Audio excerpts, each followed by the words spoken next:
Okay, I think we can start. Good morning to everybody. My name is Lorenzo Pupillo, and I am the head of the Cybersecurity CEPS Summit. And welcome to the 2020 Cybersecurity CEPS Summit.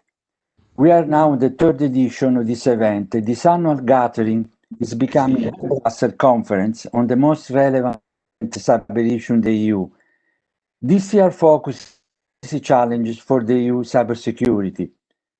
We are currently living in a time of economic and social upheaval, with historical, unique, and abrupt effect generated by the COVID-19 pandemic. In Europe, this experience appeared to be almost unthinkable for many after more than 60 years of peace and prosperity since the end of the Second World War. The increasing reliance on digital infrastructure is, however, helping us in managing these challenges through the adoption of teleworking regimes, distance learning, teleconference, and implementation of digital solutions to guarantee business continuity and service to citizens. But online dependencies of individual corporations has opened the door to a wave of cybercrime. According to Interpol, between June and April 2020, about 900,000 spam messages related to COVID-19 have been detected. Threat actors use teamed phishing email to steal personal data to deploy malware against critical infrastructure.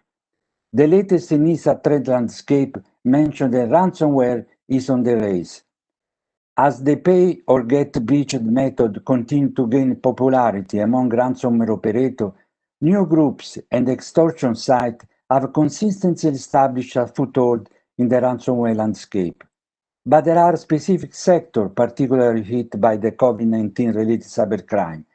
The healthcare sector has been the target of many ransomware and denial of service attacks that have involved hospitals in France, Germany, Spain, and the Czech Republic.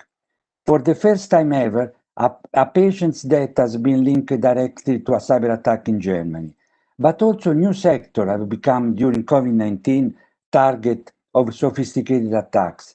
During the recent lockdown, many people, being at home and having a greater amount of free time, turned to online entertainment, such Netflix and video games. The number of users of the most popular online gaming platform, Steam, reached an all-time record for both active users and concurrent users actively playing games. However, according to data from Kaspersky Security Network, in April 2020, compared to January, there was a 54% increase in the daily number of attempts to direct users to malicious sites that exploited the gaming team. Quite often, users are lured by promises such as free version of popular games, update and extension, or cheats. When users click on these links, malicious programs can be downloaded, from password stealing malware to ransomware and miners. What the pandemic showed us is our fundamental dependence on the internet and digital technology across the economy and society.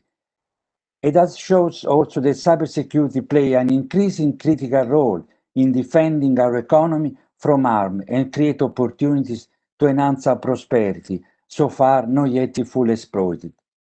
This implies that finding ways to improve significantly the cybersecurity standard of those sectors critical to our economy needs to be a priority. In this context, we would like to commend the decision by the Commission to bring forward the 2020 the review of the NIS directive to complete the review by mid-December. Indeed, enlarging the scope of the directive is one of the issues on the table, since the pandemic has emphasized the importance of stronger security requirements for online marketplace, digital service provider, or to increase the number of critical sectors to make the economy and the society more resilient. In its Shaping Europe Digital Future communication, the European Commission gave great impetus to digital policy and envisaged a key role for EU cybersecurity strategy in particular. The Commission is now assessing cybersecurity requirements for ICT products, implementing the new cybersecurity certification framework, and we will hear about that from ENISA very soon. Under the Cybersecurity Act, it has identified the need for a joint cyber unit to provide structure and coordinate operational cooperation that could include a mutual assistance mechanism in times of cyber crisis at the EU level. Against this backdrop, therefore, it becomes necessary to ask, what are the challenges for moving from this wealth of policy initiative to action and policy implementation? Is the structure of the new Commission tailored to manage cybersecurity effectively? For instance, should we have a cybersecurity czar for better coordination in the EU or cybersecurity cyber defense action? How are the rapid evolving threat landscape and the use of new technology such as AI changing the approach to build cyber resilience? And given the increasing growth of threat from nation-states that are militarized cyberspace for political ends, what role should Europe play in global cybersecurity governance to reform the multilateral system and respond to the recent call by Commission President Ursula von der Leyen for a digital European decade? After the opening session that will address some of these issues, between today and tomorrow, we will focus our attention on four major issues through the ad hoc panels. The review of the NIS directive. There is a broad consensus that since the NIS directive came into force in 2016, all Europe now enjoy a higher level of common security.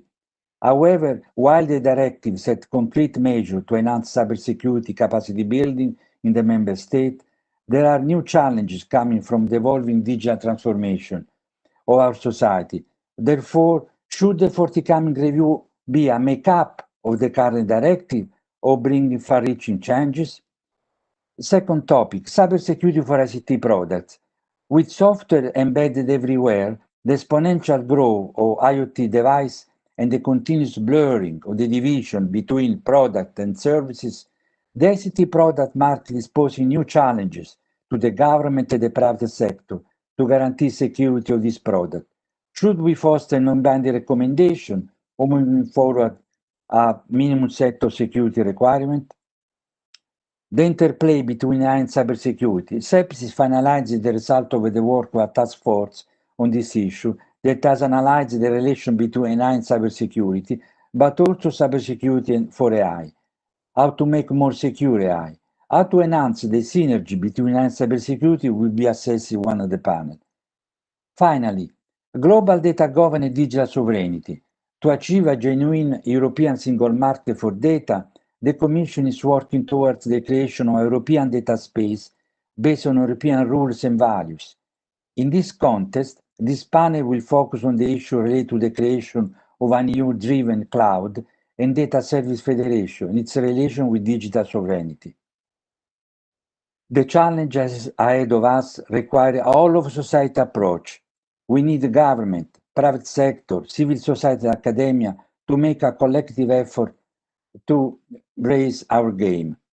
We hope with today's conference and with the work that we will promote over the coming years, CEPS will be able to contribute to this discussion and to this collective effort, offering the Cybersecurity CEPS initiative as a platform for this endeavor. A final word for our sponsors. They have generously contributed to make this event possible and to allow our research to move forward with the autonomy that's the hallmark of our think tank. Now, before giving the word to Andreas Mitrakas from ENISA, just few engagement rules. The event is on the record, it's streaming over YouTube. The panelists, can interact during the discussion, the session, and the attendee can send their comment, ask questions through chat.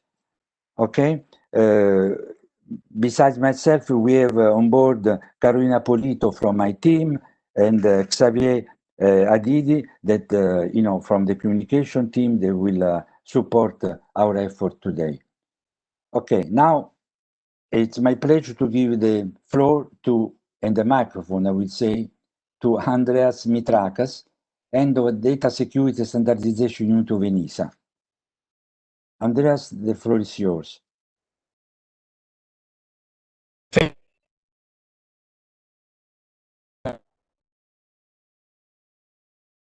too many times and stopped it back, but I did.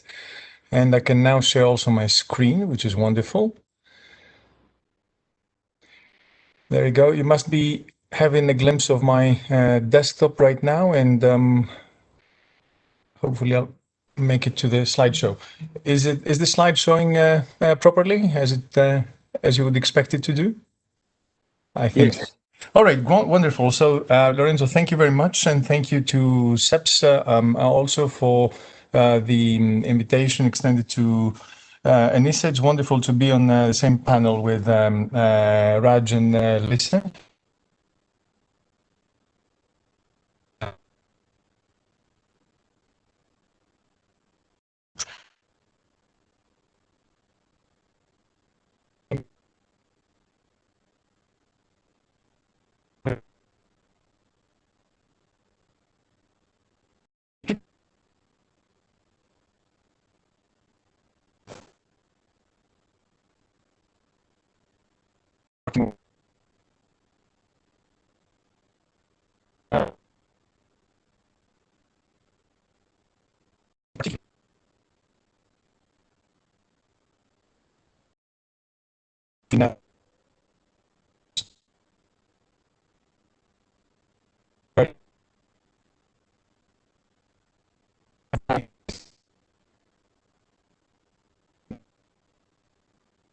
The coming into force of the Cybersecurity Acts, that gives us a moment of reflection to look back and see what has happened so far and what the outlook might also be. So for today, for this morning, I had three topics in mind. I'll say a few things about the cybersecurity framework itself. I'll share a few thoughts about the life cycle and the dependencies we see from an ENISA standpoint, always keeping a positive approach towards the framework and looking into different ways to support the member states and the Commission. And I'll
the business community and so on.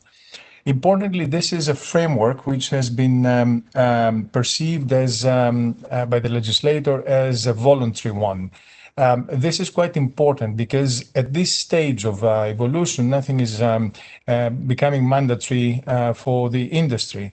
However, caveat emptor, it's important to keep in mind that mandatory requirements might be imposed through a different instrument.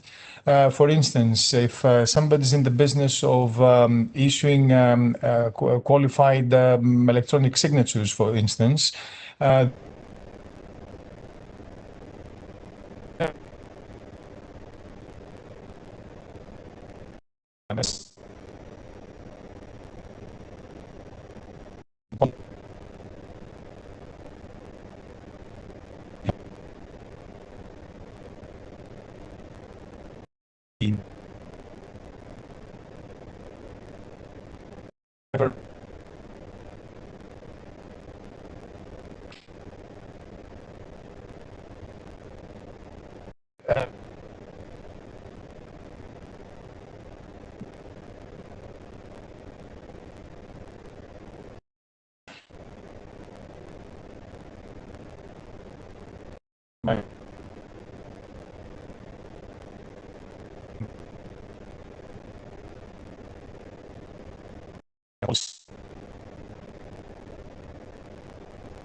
market aspects, and this is another area that we in ENISA are looking. We start to looking more carefully. We expect to move. I will turn off the video. Thank you, Raj. Let me see how to do that.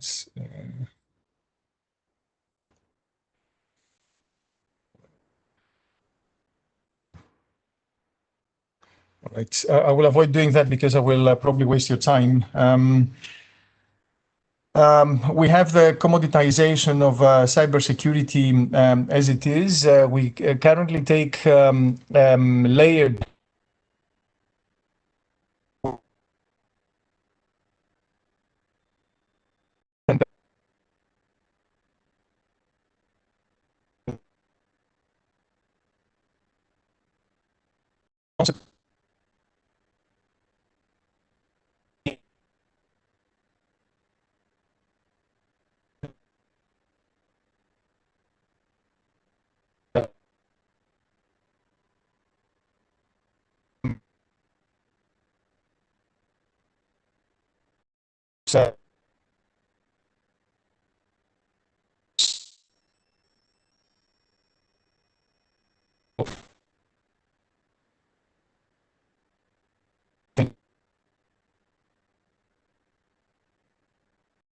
that's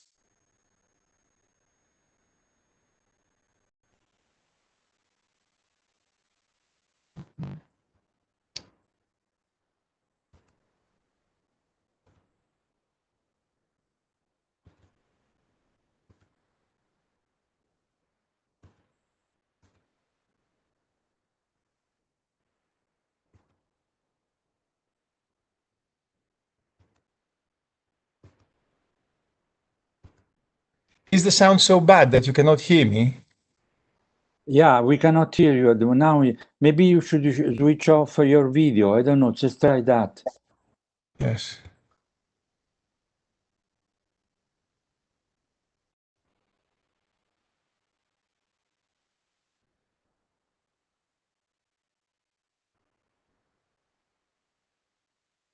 We cannot hear you at the moment. Uh,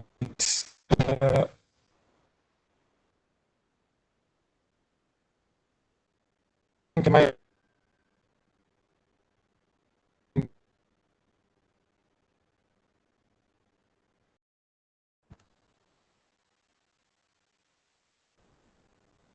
click the video. Hopefully, I can go back to. Yeah, nice. It's slightly better now. Yes. All right. So I was at the point where I was referring to I want to refer to the framework as a response to the political message from the presidents of the Commission, and hopefully we'll manage through it to produce enough momentum to use the framework also in response to cybersecurity threats and as a response to cybercrime as it emerges. Now, I have a notion around the life cycle. You can see that in principle, the work of ENISA should start with a provision on the Union Rolling Work Program. And then it should be followed by expert advice and the interactions with the member states, which take place in the framework of the operation of an ad hoc working group. Once the member states have expressed their opinion in the ECCG, that's the organ chaired by the Commission and with them having members from the member states, then ENISA transmits the draft candidate scheme and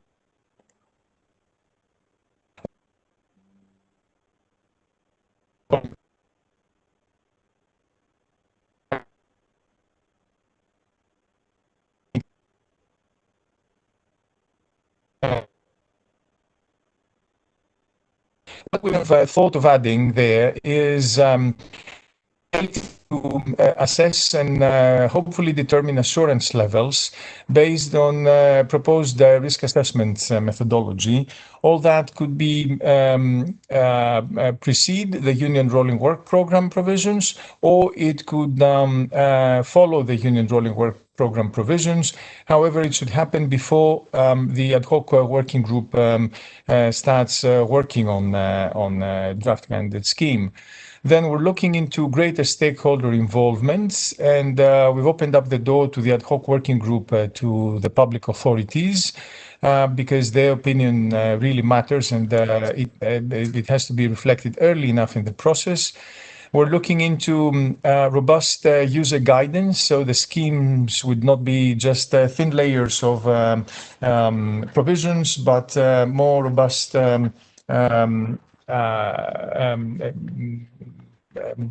containers of advice and guidance on how to implement them. And for the maintenance, we foresee monitoring. I'll use my last slide in relation to that. So coherence is one of our key buzzwords. We look into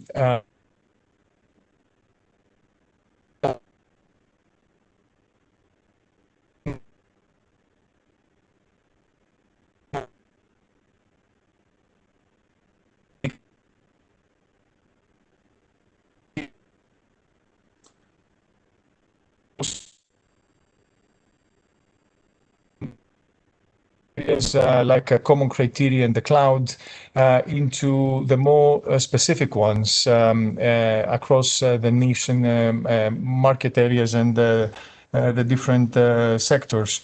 So in doing that, we would like to integrate and interact with provisions from standards. We have to interact with the SDOs and use the opportunity also to improve the standards as they currently are, and respond, of course, to the policy verticals.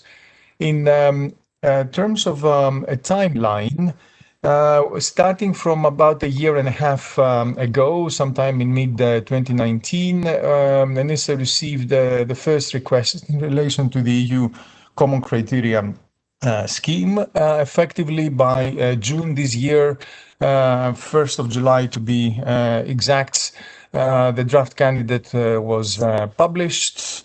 Later last year, sometime in late November, we received the second request for the cloud scheme, and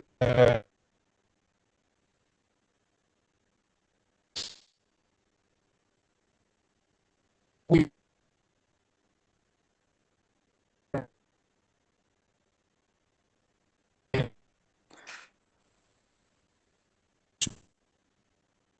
scheme. Of course, this planning varies depending on policy priorities, should not be a dependable source of this sort of information.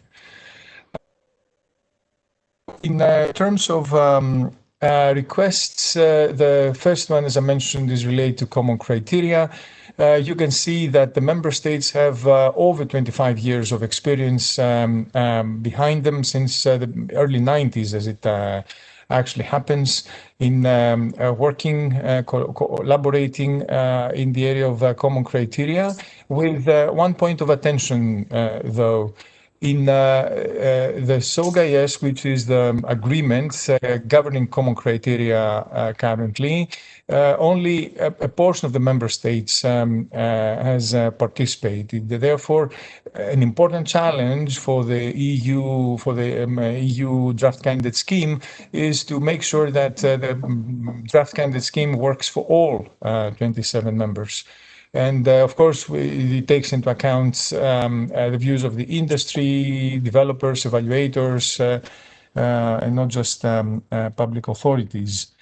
As I mentioned, the scheme was duly published for consultation, and during this consultation, we noted the overwhelming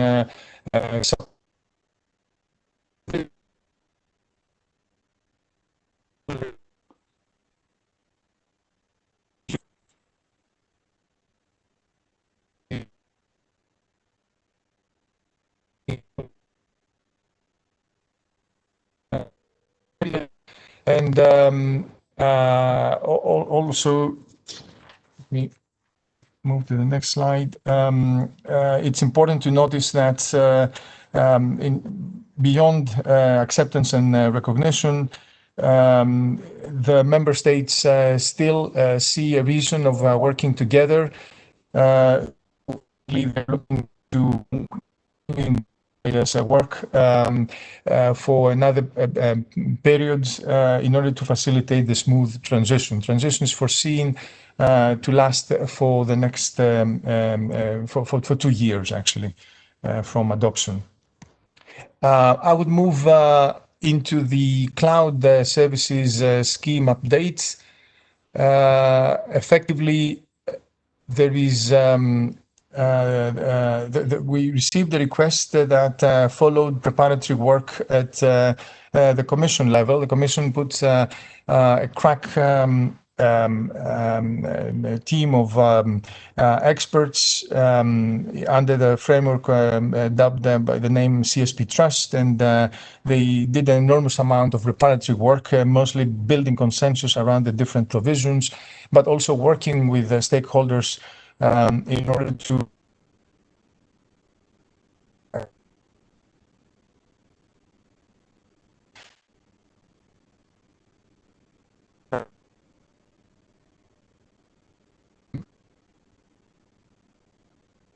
has been based on schemes that are currently available in the member states. We have Secnum Cloud in France, C5 in Germany. There's schemes in the Netherlands and Spain. So indeed, besides the experience of the industry, which is also very important, in Europe, we have also the ability to benefit from a range of provisions as it currently is. So we're looking into a draft candidate scheme with 3 levels. One slide behind for some reason. So with 3 levels, and as it will happen, this scheme on cloud will maximize the reuse of provisions from the common criteria scheme for obvious reasons. Of course, we're looking into an environment a few years from now, hopefully, when these schemes will become broadly used, whereby cloud services would be based on secure devices, and they will all fit into, in one way or another, into these the provisions of these schemes. Let me also share one more thought with you in terms of strategic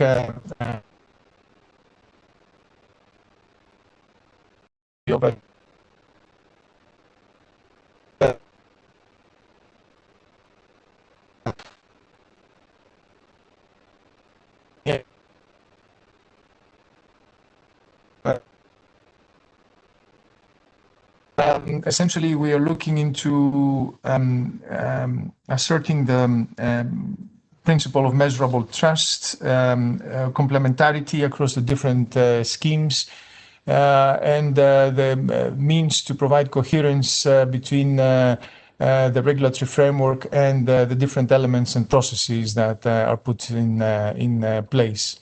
A risk-based approach is proposed and promoted at all times. As I mentioned, we already have produced a draft risk assessment methodology for the purpose of determining assurance levels that could work both to the benefit of vendors as well as to the benefit of public authorities.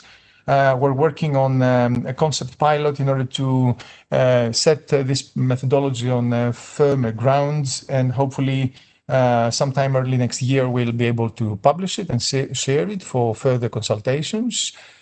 And of course, it's important to, but maybe needless to, a knowledgeable audience like yourselves to restate the need for security by design as it is promoted, and the use of international standards that we are looking forward into doing. last slide before your questions. We're looking again for next year into working on a dedicated label that could be a recognition mark for product, services, and processes.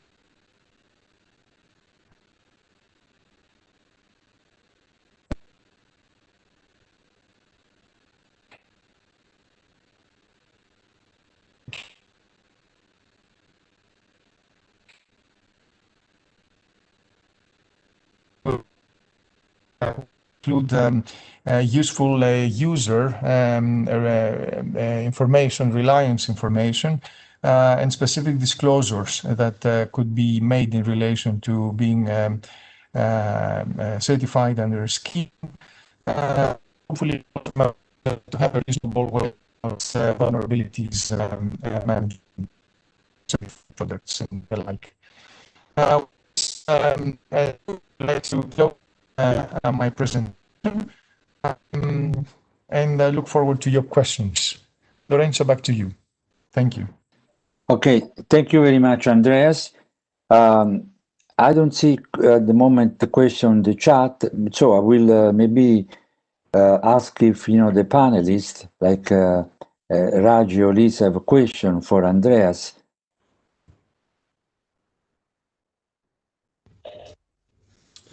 Yeah, no, thank you for that, Andreas. I think that was a really interesting discussion, and apologies as some of the sound kind of cut out throughout all of that. But as we kind of move forward to 2021, and as we kind of look towards better certification for security and privacy, do you think that the common user or the citizen is appreciating or understanding the amount of work that goes into this? In other words, the actual consumers of cloud services, do you anticipate their acceptance with regards to seeing security and privacy being at the heart of who they choose to use in the future? That's a very topical question.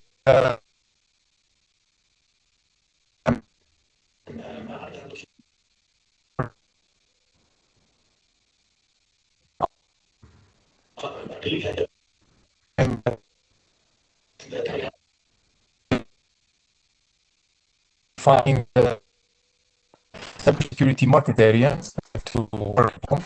It's a new vision at the regulatory level that previously, and very of course. For us, we have managed to compound together the notions of certification with standardization with the markets. So indeed, the analysis will be very close to it. Perhaps up to now, there are some components that are missing. I would particularly see that El Logo, an instrument for market recognition, could help. We are not, of course, expecting to produce the Visa equivalent of, the electronics work of the semiconductors world, but definitely something that would catch the eye of the consumer, depending on the context. I think it would definitely help. Then let me also add that much like other people on attending this event, we have representation from consumers organizations on the stakeholders cybersecurity certification group, and we work frequently with consumers organizations. So I see that this interaction will influence positively the recognition of this work. But it's I think I concur with your suggestion that there's a lot of work that has happened. ENISA is the bearer of a very small sliver of that. So most of the work happens at the member state level and within the Commission. We are there to assist in the technical capacity. Thank you. Thank you. Okay, thanks. Liz, you have any question for Andreas? No, thank you. Okay. Let's see. I think we have I see a question about this, the volume. Indeed, this is a very interesting question, but when shuffling through 25 years of common member state experience, we have come across tens of documents and almost thousands of pages that have been produced. So what you see there is the distilled version of what could be transposed onto the European level, into the framework from the current achievements of the SOGA-IS. You can rest assured that the people that have put their efforts throughout this period in SOGA-IS were very elaborate in the provisions they recorded. And ESA clearly needs to base the transposition of the SOGA-IS provisions into the framework on what it had, actually. Guidance will be added to this volume for the purpose of facilitating the transition and the implementation, also the assessment of conformity. So indeed, it's not an easy task, and we could simplify matters and say, oh, but at the end of the day, if you have a product in mind, just use the protection profile that applies to it. But I think there's much more that needs to be asserted as well. Okay, thanks, Andreas. Well, I have a question, but I mean, for the sake of time, we can just stop here because I've allocated, some time for each speaker. And so thank you very much, Andreas. I hope that you can stay for the whole session with us. And now I'd like to give the floor to Raji Samani. It's the Chief McAfee Fellow Chief Scientist. Raji is a loyal contributor for the third time in a row. We have done this summit for 3 years. And McAfee always sponsored this event. So, Raji, you are more than welcome. Please have the floor. Thank you, Lorenzo. Sorry, can you just give me the permission to share my screen, if that's okay? Yeah. Thank you. Carolina, go ahead. Wonderful. Okay. And it's a pleasure to come back. Unfortunately, we're not there in person this year, but hopefully next year we should all be there together. So can I just check, Lorenzo, you can see my screen now, I assume? You can see the slides, yeah? Yes, it's all good. Okay, fantastic.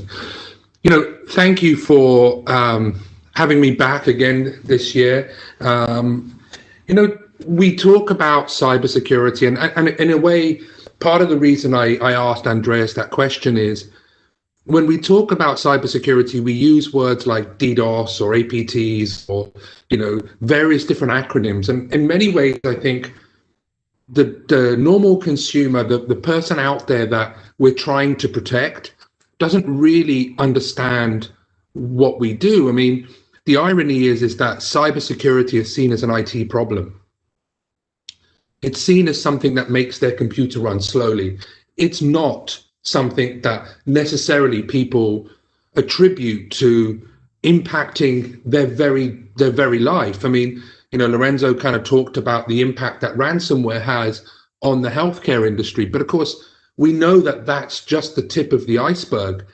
And the perception is that cybersecurity is done by the most smartest and cleverest people out there, but the reality is that almost anybody has the opportunity to go out and carry out cybersecurity attacks because it doesn't require a great deal of technical expertise. And the impact is so significant. I mean, over the last couple of years, we've seen the growth of crypto investments. We've seen people literally believe the fact that, and granted, there were a lot of people that made a lot of money, but that was a while back. And we see the fact that there are people literally putting their life savings into a crypto investment that we may not have heard of, or people losing literally their life savings. And I think it's important that we, and for me, a lot of what I want to talk about today really focuses on what can we do or what do we need to do in order for cybersecurity to kind of move forward? Because the reality is that, and I'm going to say this awfully, but people don't necessarily care about, cybersecurity. They care about who's going to win X Factor or who's going to win the next talent show. But this is the foundation of how our societies are going to move forward. Having trust in digital systems, not giving away your entire life investment to a website scam, or the fact that somebody was posting something on Twitter, or in fact, what's worse is voting for somebody because you believe of a video that came up on a social network. This is bigger than just IT. And I think, part of the thing that I would really want us as an industry to start to do, and really, how can we, especially here in as we look in Europe, but also globally, the most important thing we need to do is start to change how we discuss and how we approach and how we engage with people that, quite frankly, are impacted by cybersecurity. Give you an example. I mean, here, this particular individual lost 25,000 bucks, but what do you do? Who do you go to? I mean, has anybody ever tried to report a specific digital crime? I mean, I'll tell you, there's my cousin's Facebook account was compromised, and he phones me up and says, "What do I do?" And I was like, "Well, if it's a crime, go to the police station." And listening to him about the experience that he had by walking into his local police station to talk about the fact that his Facebook account was hacked, will tell you that actually we work in an industry we work in an area where it's not simple to go out and report a crime. In many cases, those crimes won't go investigated because just of the very nature of the fact that we're dealing with a global issue with national tools. We deal with an area of crime that has its own help desk.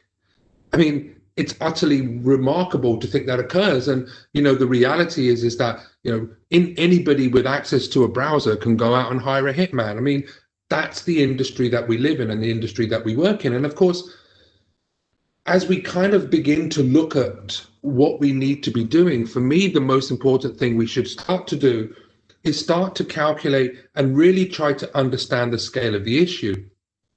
Now, of course, we've seen the construct of cybersecurity, or certainly cybercrime, attempted to be measured.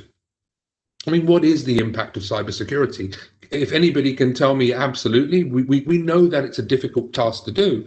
But of course, when we hear about these attacks, what we focus our attention on, to me, are the wrong things. We'll talk about, which country was behind the attack? That might be important maybe for policymakers, perhaps, but in reality, for the people that it impacts, it's not really important. We might talk about the type of malware that was used. Well, maybe for the certs, that's important, but that's really important for everybody else. What we need to try to do is begin to understand the economic impact. And of course, there have been attempts to study this. And this is actually taken from a 2016 report from CSIS. And as you can see, the impact of cybercrime to GDP in places like Germany or the Netherlands was about 1.5 to 1.6%. Now, what you might say to me is, Raj, well, in that case, we'll all move to France and Italy and we won't be impacted by cybercrime. But of course, the reason that Germany and the Netherlands was so high at the time, by the way, I have to stress, is because, of course, they had mechanisms in order to be able to report and track the economic impact. And so, yes, of course, we need to find a way to be able to provide a coherent way for citizens to be able to report crime. But equally, we need the ability to be able to evaluate those crimes being reported. And I agree and I admit that this is a subjective assessment, but subjectively determine what the economic impact is. That allows us the opportunity to be able to have that discussion. I mean, ask anybody, what's the impact of you not having access to your car because it was stolen? They can answer that question very simply, very succinctly, and very easily. Ask the same question about what would happen about, and what's the impact of the fact that the social networks are spreading misinformation associated with the person that you thought you were going to vote for in the election. A lot more difficult. Try to calculate what the economic impact is of a BEC fraud scam. again, you know, collectively, do we collect all of that data and try to calculate and determine what the impact is? It's about time that we started to have that discussion about cybersecurity as its broader impact on society, and then it won't be recognized as an IT issue, but the very foundation by which our future digital societies will be built on, because I fundamentally believe that cybersecurity is one of the most important topics there are. Obviously, on the back of 2020 and everything that's gone on with the pandemic, it might seem a little surprised to talk about that, but even the pandemic that we've seen has been impacted by cyber criminals, whether it's fraudsters selling fake PPE to healthcare institutions, whether it's the spread of misinformation associated with the fact that coronavirus had a relation to 5G. All of the above have been impacted in some way, shape, or form this year. So, and of course, we have to recognize, and you know I say this quite a lot, but we have to recognize the fact that there are adversaries out there, and you know, nation states or organized criminal groups, or even lone, you know, people that are working independently, who are out there leveraging and utilizing cyber as a means to achieve their strategic objective for an entire nation. And of course, it's not just the countries that we hear about on the news. And we've seen a global industry of government, or certainly public sector organizations, leveraging and utilizing digital tools in order to be able to achieve their strategic objectives. We're not going to live in a world in which traditional warfare will remain the mainstay. It's expensive. You don't have non-repudiation. The reality of the world that we live in today is that this is all going digital because it's darn sight cheaper, it's a darn sight easier, and of course you have plausible deniability. So what do we do, and how do we begin to address this? Of course, whenever I talk about cybersecurity, you know, often it's seen as a very depressing talk.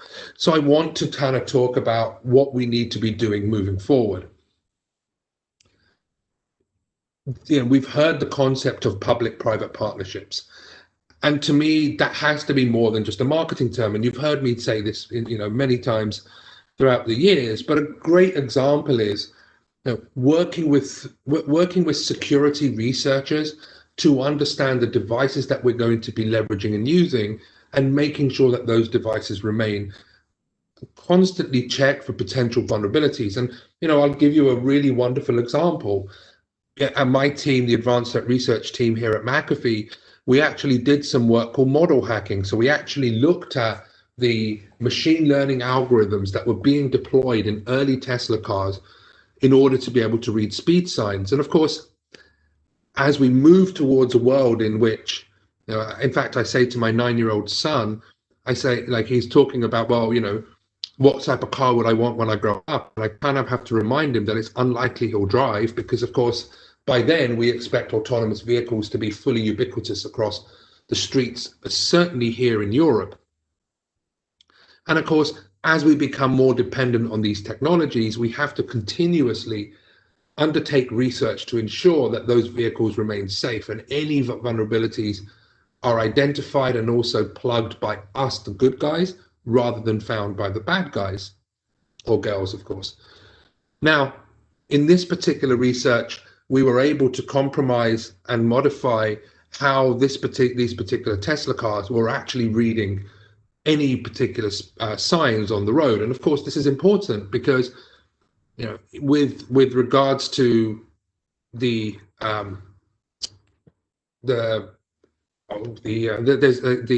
cruise control, my apologies.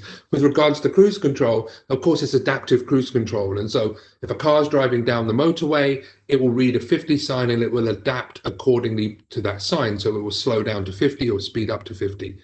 And by just using a piece of black sticker tape, we were able to change the signs and, of course, trick the car.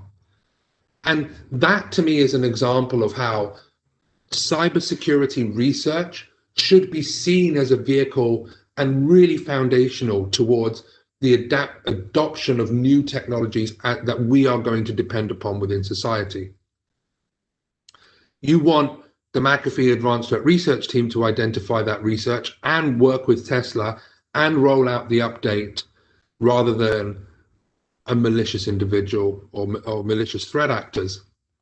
And of course, there are some examples of companies beginning to do this correctly. There are examples of like organizations across the world that are beginning to look at security and privacy at the heart of what they do. But I wouldn't say it's necessarily ubiquitous. I mean, one of the other pieces of research we did was we found a vulnerability in a smart padlock. The smart padlock would be used by homeowners who wanted, for example, the delivery driver to come in and put their packages in a secure lockbox. With the research, we were able to compromise that particular chain and using Bluetooth Low Energy effectively bypass any of the security that was being deployed by this manufacturer. And of course, the manufacturer, when we notified them, were absolutely delighted, which to me was relatively rare. They were absolutely over the moon, and they said, well, thank you very much for letting us know. We have now rolled out the updates, and now when you buy this particular device online, it comes secure with this particular vulnerability patched. But I would say that this type of response that we receive isn't commonplace. In fact, most organizations that we notify with regards to vulnerabilities and what they have, in many cases have responded very aggressively. And my ask of all of us from a policy perspective is we need to do more to encourage, number one, we need to do more to encourage manufacturers and service providers to integrate security and privacy at the heart of what they do. And this is more than just security by design. I have to stress, and I know, and the reason I ask Andreas that question is because we have to make the market value due diligence. We have to ensure that the market understands that there are companies out there that are trying to do the right thing. There are companies out there that are investing in security and privacy by design.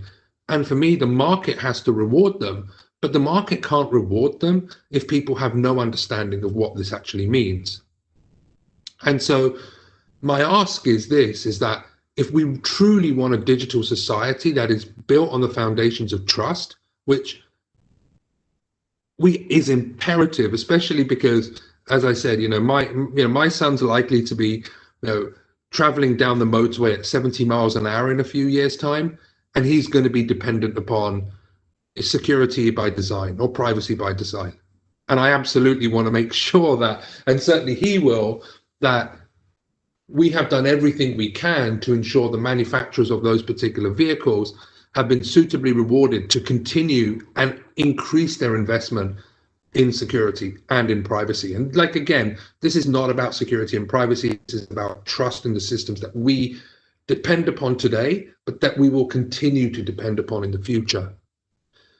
It is utterly imperative that, number one, we need to change how we communicate, how we discuss, and more importantly, how we motivate manufacturers, because there are so many manufacturers of various different IoT devices, of various different healthcare, all of these manufacturers, there's literally tens of thousands across the world. It's not like it was 40 years ago in which the provider of digital systems were the large mainframe providers of which you could count on one hand. Now, anybody with access to anybody effectively can now become a provider of a digital service or a digital product. And of course, more needs to be done, in my opinion, with regards to collective and collaborative initiatives. And those of you that have heard me speak will know I always talk about no more ransom. To me, that is the shining example of public-private partnerships done effectively, done well, and done successfully. This hasn't cost the taxpayer a penny. This has actually prevented almost $1 billion going into the hands of criminals. And it's done successfully with partners all across the world. And it began, I say here, they're technically not here because this is my conservatory, but it began here. It began with a discussion between law enforcement and private industry. And that to me is the types of things that we need to begin to stress and need to begin to emphasize. I wanted to thank you all for giving me the opportunity to speak, and I'm absolutely convinced that the future of our digital societies are dependent upon the collaboration between cybersecurity, the public sector, law enforcement, and consumers. I mean, if I'd have asked you maybe 5 years ago, 10 years ago, whether hospitals would be held hostage and people won't be able to get patient care, we might have thought that unlikely. But we live in a society today, and I think Lorenzo kind of touched on this earlier, in which a nurse can open an email and patients are turned away from receiving critical care. If you're happy with that, if that's the approach and the life that you want to lead, or the kind of environment that you want your children to grow up in, then we can just continue as we are. If you want a safer society, one in which the devices that you depend upon are secure, or at the very least enough work has gone into investments gone into protecting that, then I think we need to begin to change how we do things. So with that, thank you so much for your time, and Lorenzo, thank you so much for giving me the opportunity to speak again. Okay, thank you very much, Raj, for this very engaging presentation, as always, I have to say. So, question, let's see on the chat. We don't see at the moment any question, but I will turn to, I don't know, Andreas Solis, if they have questions. Maybe I can give it a first go. Lisa here. I can also put on my video. Thank you. Thank you for a very interesting presentation, Raj. I'm thinking one thing that I don't see in your presentation that I think is extremely important, and I would like your thoughts on this. Isn't much of those risks mitigated if we educate people better into security? You're saying they don't care, they're more happy about who wins X Factor, but isn't this also a task that we need to educate people? Well, so I've always said security awareness doesn't work, and I know that's a little bit controversial. I mean, there is no doubt that people know that cybersecurity, I believe everybody knows about computer viruses and so forth, but I think that where the gap lies is the understanding of the implication or the impact of that. For example, somebody once said to me, well, I don't really care about viruses because all they do is make my computer run slower, so I'm not really bothered about it. And I kind of had to remind them, look, there are computer viruses out there that will, like capture your passwords for your social media account. There are, that will capture your, that will capture your Netflix accounts, and effectively the impact and implication of cybersecurity, I think, is very poorly understood. And so I think, just simply having an awareness about, okay, well, I need to have an AV solution. Yes, I not need to have different passwords, I think is one thing, but trying to have them to connect to the reason why is where I think the current gap lies. And I think, the reality is that if individuals truly understood this, then I don't think we'd have issues of passwords of 1, 2, 3, 4, 5 being the most common password on the planet today. Okay, thank you. I have a question for Raj. He mentioned the need to understand better the scale of the issue. We have done some research for the NS review, and we found some difficulties in this domain to find specific statistics for, accident for related to specific sector. Do you confirm that? I mean, why there is this lack of information on these issues? Well, so it's interesting you say that. When we worked with CSIS in 2016 on the report, we tried to get an understanding of what the financial impact was. And what surprised me was there were many countries at that time that didn't even have a reporting function to allow its citizens to report a crime if it was done digitally. And so, and of course, at the time, there were only maybe 1 or 2 nations out there that were even calculating what the economic impact was. And so we are certainly globally, I think we're playing catch up with just simply putting in the base foundations required in order to try to understand the scale of the issue. So there are many countries out there that are doing very well, but equally there are many nations out there that just simply haven't even started, I think. Okay, thank you very much. So we can thank Raji now.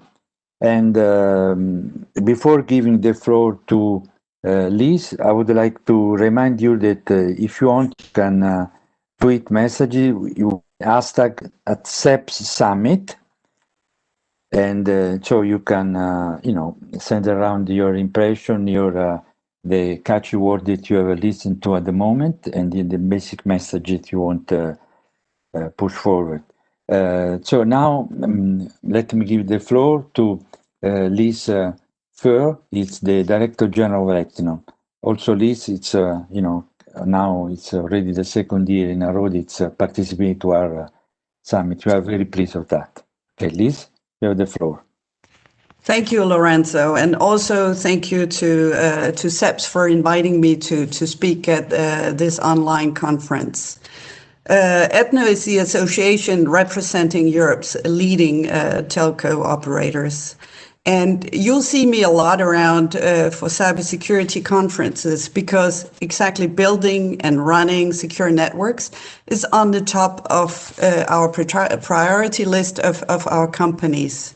So I'm bringing in the perspective of the telcos here to this debate, and also an industry that cares a lot about cybersecurity, back to the point of Raj being that it's a difficult area and no one cares. I think we have a huge task as industry on making this a top priority also for the users. But today in my intervention, I will insist on 5 main points. First, I'll share some insights to what this telecom sector is focused on today and exactly why it's relevant for all of you. Second, I'll touch on some aspects on the political context and how it actually relates to the industry. Third, I'd like to expand on what security means in the digital sphere. And fourth, I'll provide you with a short dive into 5G and security. And finally, I will leave you with a couple of telecom ideas on the upcoming cybersecurity measures by the European Commission. So I'll start with what's cooking in the pot nowadays for the telcos and why you should be interested. Well, we have 5G and fiber that comes to mind first, but let's not ignore the data economy. On 5G and fiber, we've seen a dramatic acceleration of rollout in the past 2 years. But the building side is far from complete here. We are still billions of euros of investments away from including all European citizens in the gigabit society. And we do need governments and regulators to work to smoothen the conditions for that rollout. More than that, we also need public support for our networks. We did a recent Ipsos survey for ETNO, and we actually found that 50% of all Europeans have a positive opinion of 5G. But you also have 63% of them that are unsure of whether false news on 5G are true or not. So my message here is extremely simple. There is a lot of network investment that must happen, but do not take rollout for granted. And we need to work together to make it happen smoother and more faster.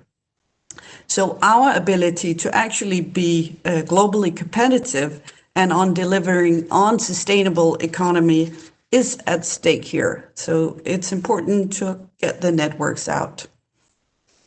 And this will bring me to my second point. What is the political and geopolitical context in which we move? Europe is now seen as more assertive and more self-confident voice in the digital market. And this should become good news both in Europe and abroad. It is good news for European citizens because they deserve to have access to digital services that actually respect the European values also. So just think about cloud here and also privacy. So Telecom are committed to this, and we support the Gaia X project, which is a very good initiative in terms of making our businesses digital, more secure, and more resilient. So increased European presence in digital markets is also good news for the consumers worldwide, because injecting European choice in digital market means, of course, also more choice globally, but also more quality choice. And that brings me to my third point. What is the role of cybersecurity in all of this? Well, in our view, security is in the digital sphere means much more than protecting just the physical infrastructure. Security is intimately linked to trust. Raj had the same point. Security is also about trust. Trust is what determines our attitude to innovation and also digital services. And more better information translate into more confidence, but also more trust. So we see the role of cybersecurity is to give a clear reason for people to actually trust technology. If you think of SMEs and big European manufacturing businesses alike, we must win their trust if Europe is to be globally competitive.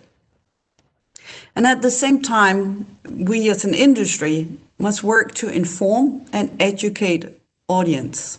All of us need to do their part in order to secure the internet. And this is a very good time for me to shift to my fourth point and to be concrete as to what I find security means in the 5G context, because this is, of course, what really matters for telcos. And one of my regrets from the past years, 2 years of the debate on 5G security is that in some instances, it ended actually up hiding the fact that 5G is superior technology in security terms. On one hand, we see the more sophisticated and virtualized infrastructure of 5G indeed present a risk to grow the surface for potential cyber attacks. This is something that should be kept in focus of the public debate. Of course, no doubt about that. But on the other hand, we also see that 5G does offer new technological solutions that will help prevent, but also manage security in a better way. And even it will make our communications safer than in the previous generation networks. So I will list a few of them here. First, we have stronger encryption. 5G, it will not only be calls and text that will be encrypted, but we will also have the user's identity and location. This is a major improvement compared to today. Second, we will have a much stronger authentication. 5G will enable the individual authentication of every single device to the network. And this will be crucial when we look into IoT and smart city environments. And one of the biggest IoTs here is the self-driving and automated car. Third, network slicing will enable the virtual separations of functions and network parts, and that will actually help us isolate critical segments. So finally, AI solutions will make our networks not only more intelligent, but it will also give us functionalities like predictive maintenance. Of course, we need to have much more discussions about the opportunities that 5G offers to secure our infrastructure and our communications. In security terms, it would be self-defeating to do otherwise. But we would all be misguided if we were to think that security problems will go away by restricting choice in the vendors market. So for us, cybersecurity is a matter for all stakeholders to take responsibility on, and it's a continuous effort. And this brings me to my conclusion. Because cybersecurity must be shared and constant, ETNO is looking forward to the European Commission presenting a new communication on the European cybersecurity strategy. We're also looking forward to the review of the Directive of Security of Network and Information Systems. When we discuss with our members and with their security specialists, they have some clear ideas of what can be improved here. And in strong coherence with my points earlier, the first point is that the NIS directive should address all relevant actors, and in particular, by including vendors of hardware and software in the scope of the reviewed legislation. Secondly, and a very important point that will determine the effectiveness of this law, we must ensure that this is coherent and consistent between different legislative instruments. We should avoid complexity and redundancy of the application of the security requirements, and in particular with the provisions of the European Electronic Communication Code, the EU Cybersecurity Act, and the new measures on critical infrastructure protection. Thirdly, we must fully support the Commission in their effort to reduce fragmentation within the single market. The new legislation must provide for all a harmonized implementation across the member states. And our final point about NIS links back to what I told you earlier about education and skills. We must expand public-private cooperation, raise awareness, and build skills and competences. So if there is a takeaway from my intervention this morning, it is that we should all work together and each embrace our responsibility, and we should invest in getting all European citizens and SMEs on board. So thank you. Thank you very much, Liz. And so, any questions? What about any, question from the other panelists? Andreas, Raj? No, I've got no comments. Thank you. Andreas? I'm impressed. I would just like Lisa, perhaps if you could to draw a link to the cybersecurity framework. How would you see your suggestions fitting in the broader picture that includes also the cybersecurity framework? And I'm asking you because you're this knowledgeable SCCG member that I mentioned already.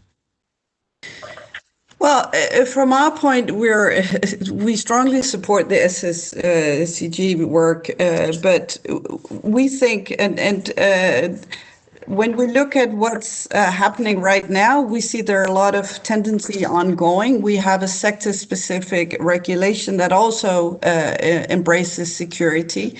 We have the NIS directive.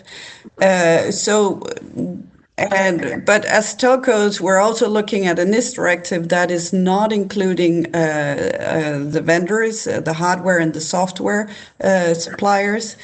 And so all of this needs to make sure that Cybersecurity Act is not duplicating anything, but we're collecting everything in a place so it's a coherent strategy and a measure.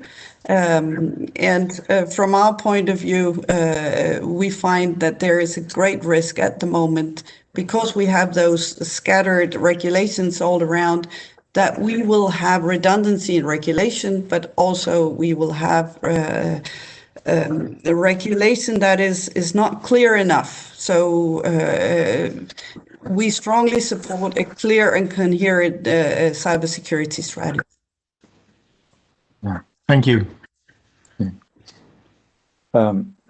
Liz, I have a question on this issue of the telcos and the NIS review.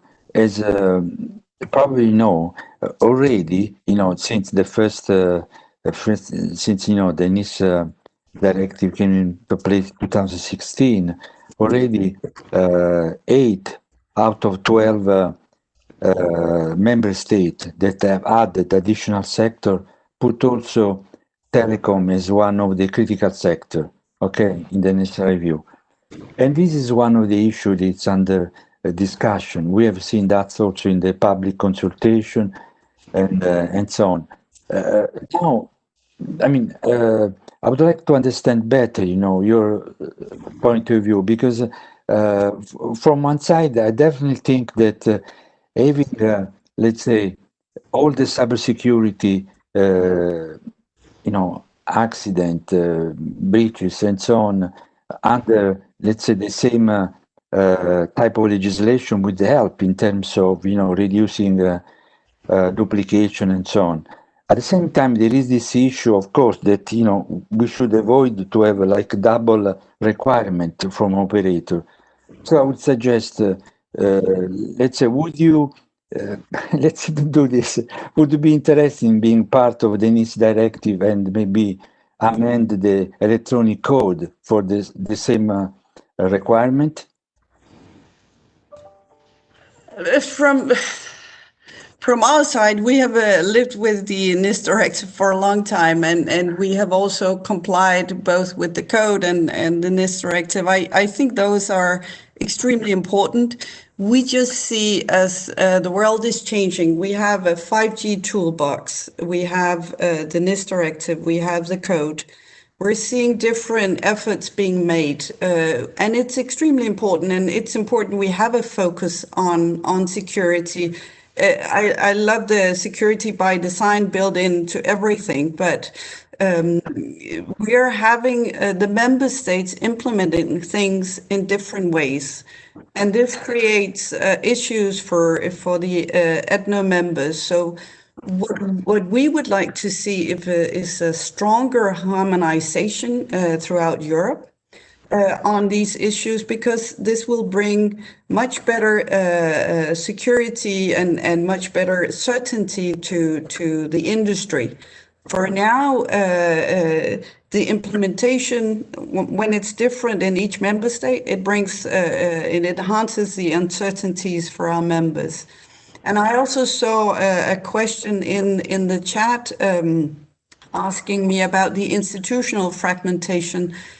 And it's a difficult question, because cybersecurity is one of the areas that no country will give up and actually give away their decision power on. So what we can also ask for is to have institutions like ENISA and others help us harmonize as much as possible.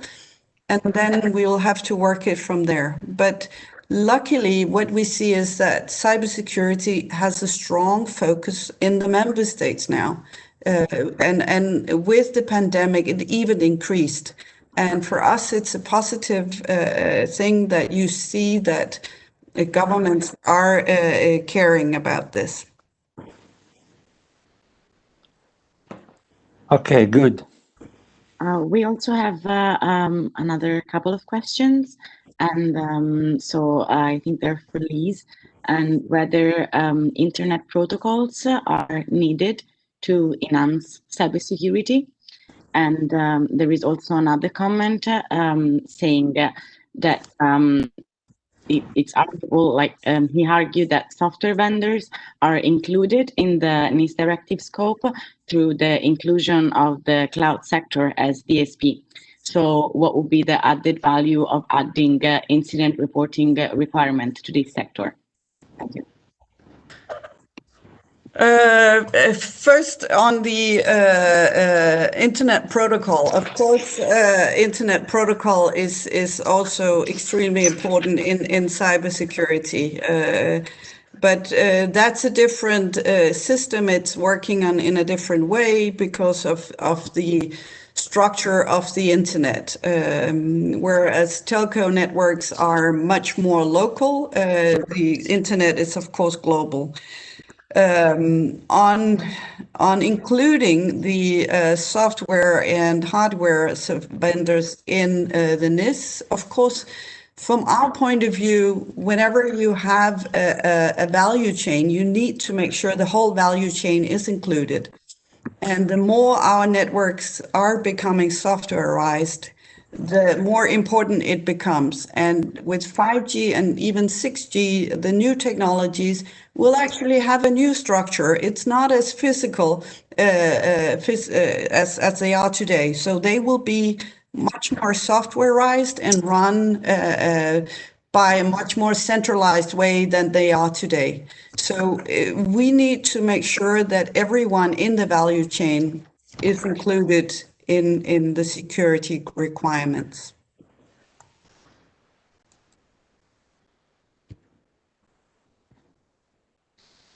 Okay.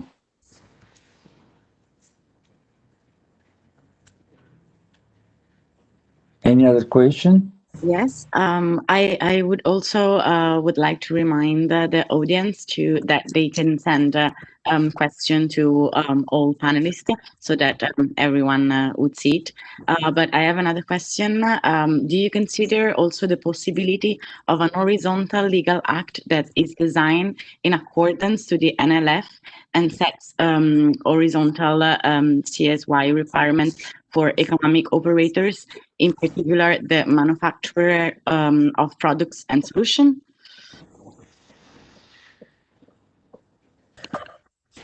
If it was a question for me, I'm actually not able to answer that one.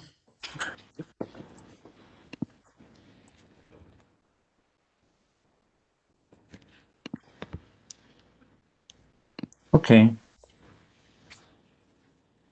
So we are, if there are no other questions, we can thank all the speakers of this very good first panel, and I can give the floor to Luigi Rebuffi. They will be the chair of the next panel on the review of the NIS directive.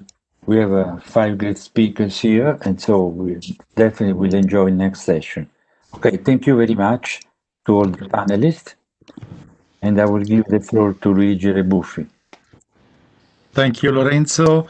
Good morning, everybody. So thank you for joining us at this event.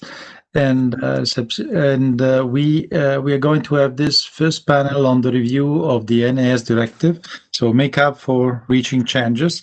I would remind you that there was already an event of a few weeks, or about 1 month ago, organized by CEPS and Wavestone to gather information for responding to the study which have been done for the European Commission, and somehow this is the follow-up, the conclusion. I hope we'll hear about the conclusion of this study. So this event today, in this panel, we will have Alessandro Zamboni, who is the partner head of Wavestone European Services, Florian Pennings, Senior Policy Manager for Microsoft. We will have Jakub Boratinsky, which is Acting Director of Cybersecurity and Digital Privacy in DG Connect for the European Commission, and Sandra Schmitz of the University of Luxembourg. We proceed this way. First, we'll give the floor to Alessandro, somehow to remind the results of the study. Then we will go on with Jakub Boratinsky, which will hopefully will present us some of the results of this revision of the NS directive according to what is still allowed, because it's not public, information is not public. And then with Florian, we see the reaction to all this with respect from the point of view of DSP, a digital service provider. And Sandra will have also to give us the advice and the views from, let's say, from the legal aspects. So this is the way we will proceed, and then we will have hopefully something like 15-20 minutes of questions with the participants, also for the people which are listening us. So I think, Alessandro, you can start the presentation.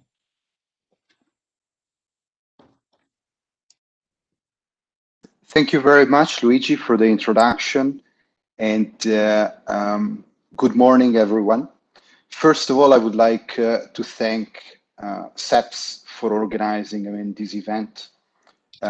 It's really a great opportunity, to bring together, different experts and discuss about, important topics regarding cybersecurity. I'm very pleased on behalf of Waystone actually to provide you, with a quick update on the review of the NIS directive, on the study actually that we've been conducting on behalf of DigiConnect. And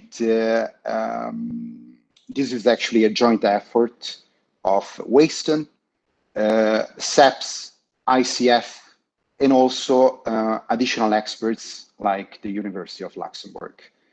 And I'll just, okay, super. In terms of, agenda for the presentation, I'll give you a short introduction about the context, the NIS directive. I'll try to be short. I'm sure, that we are all aware of this piece of legislation. And then we go to the objective of the study to support the review of the directive and the key findings on the retrospective evaluation, as well as the key finding, some of the findings related to the impact assessment, which is basically, policy concepts and measures that have been identified based on the findings of the evaluation. So, as you know, the NIS directive entered into force in August 2016 as the first horizontal EU cybersecurity legal act. And member states had the obligation, to transpose the directive into their national legislation by 2018.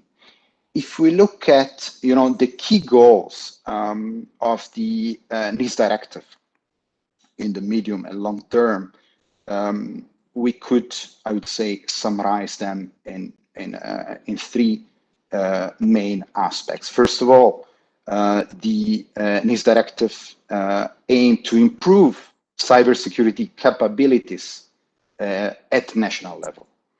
Second, important aspect is to increase the strategic cooperation at EU level among the member states.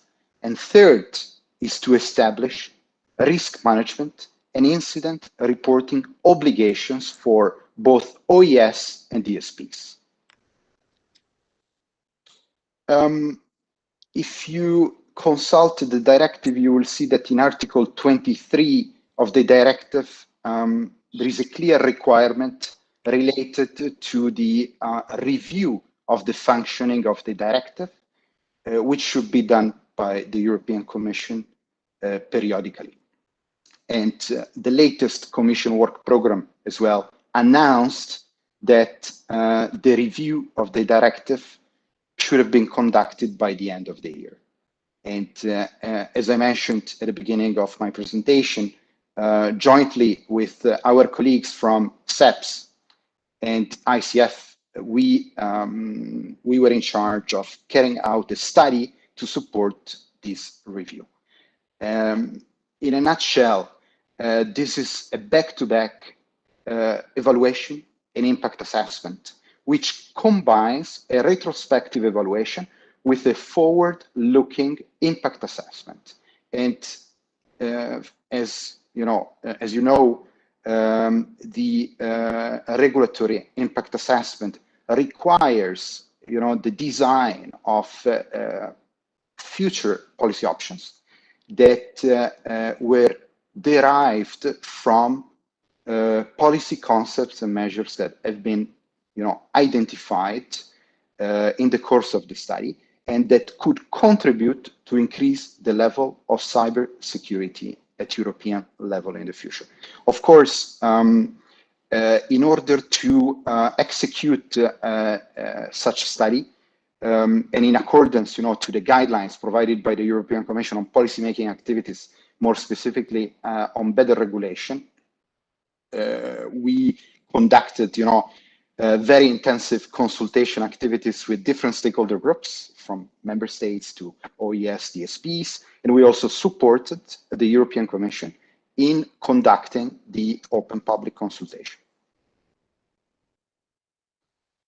If we move now to the key findings of the retrospective evaluation, which is only one part of the study, we have several findings that are obviously linked to the several issues that a typical evaluation study should tackle.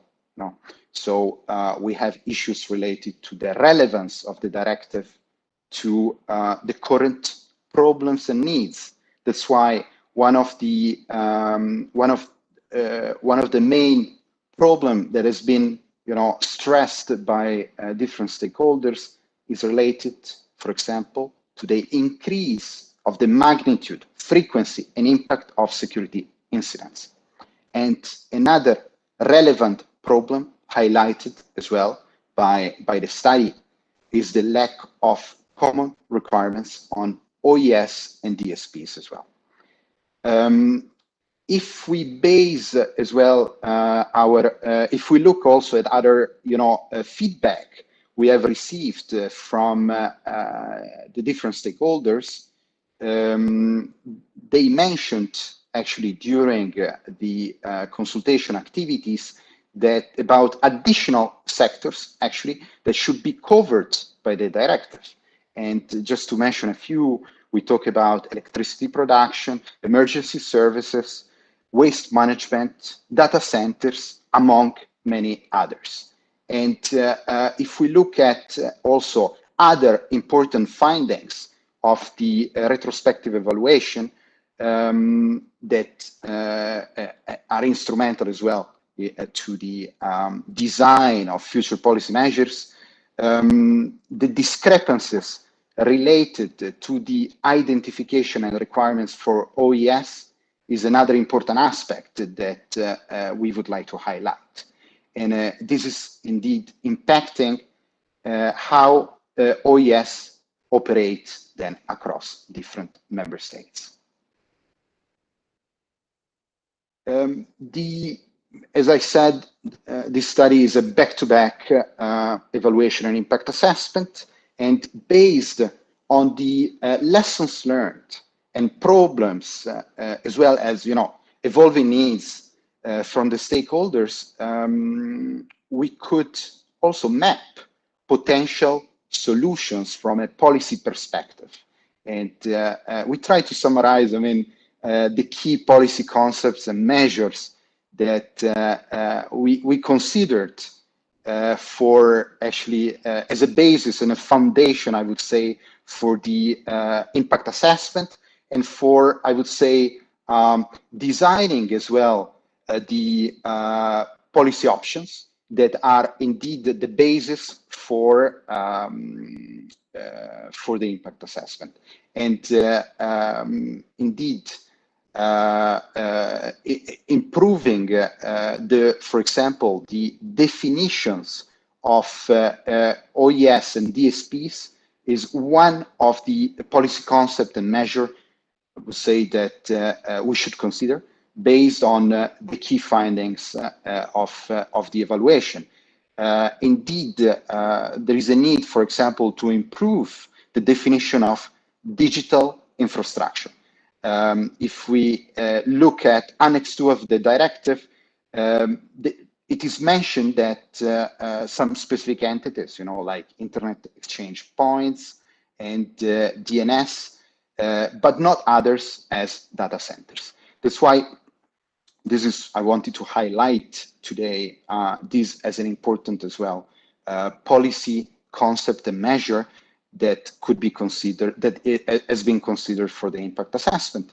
Other important aspects relates obviously to the enlargement of the scope of the directive. And this is clearly linked as well to the key findings of the evaluation I just mentioned, as well as the review of the identification process and the alignment of security requirements across EU member states, as well as the streamlining of incident notification requirements. Among other policy measures and concepts we have considered as well for the impact assessment, to mention other important ones are the ones related to the alignment of provisions on penalties across member states, and also on the inclusion of cyber crisis management measures as well, and the introduction of national policies related to the security of the supply chain. All these policy concepts and measures has been indeed very instrumental to the impact assessment.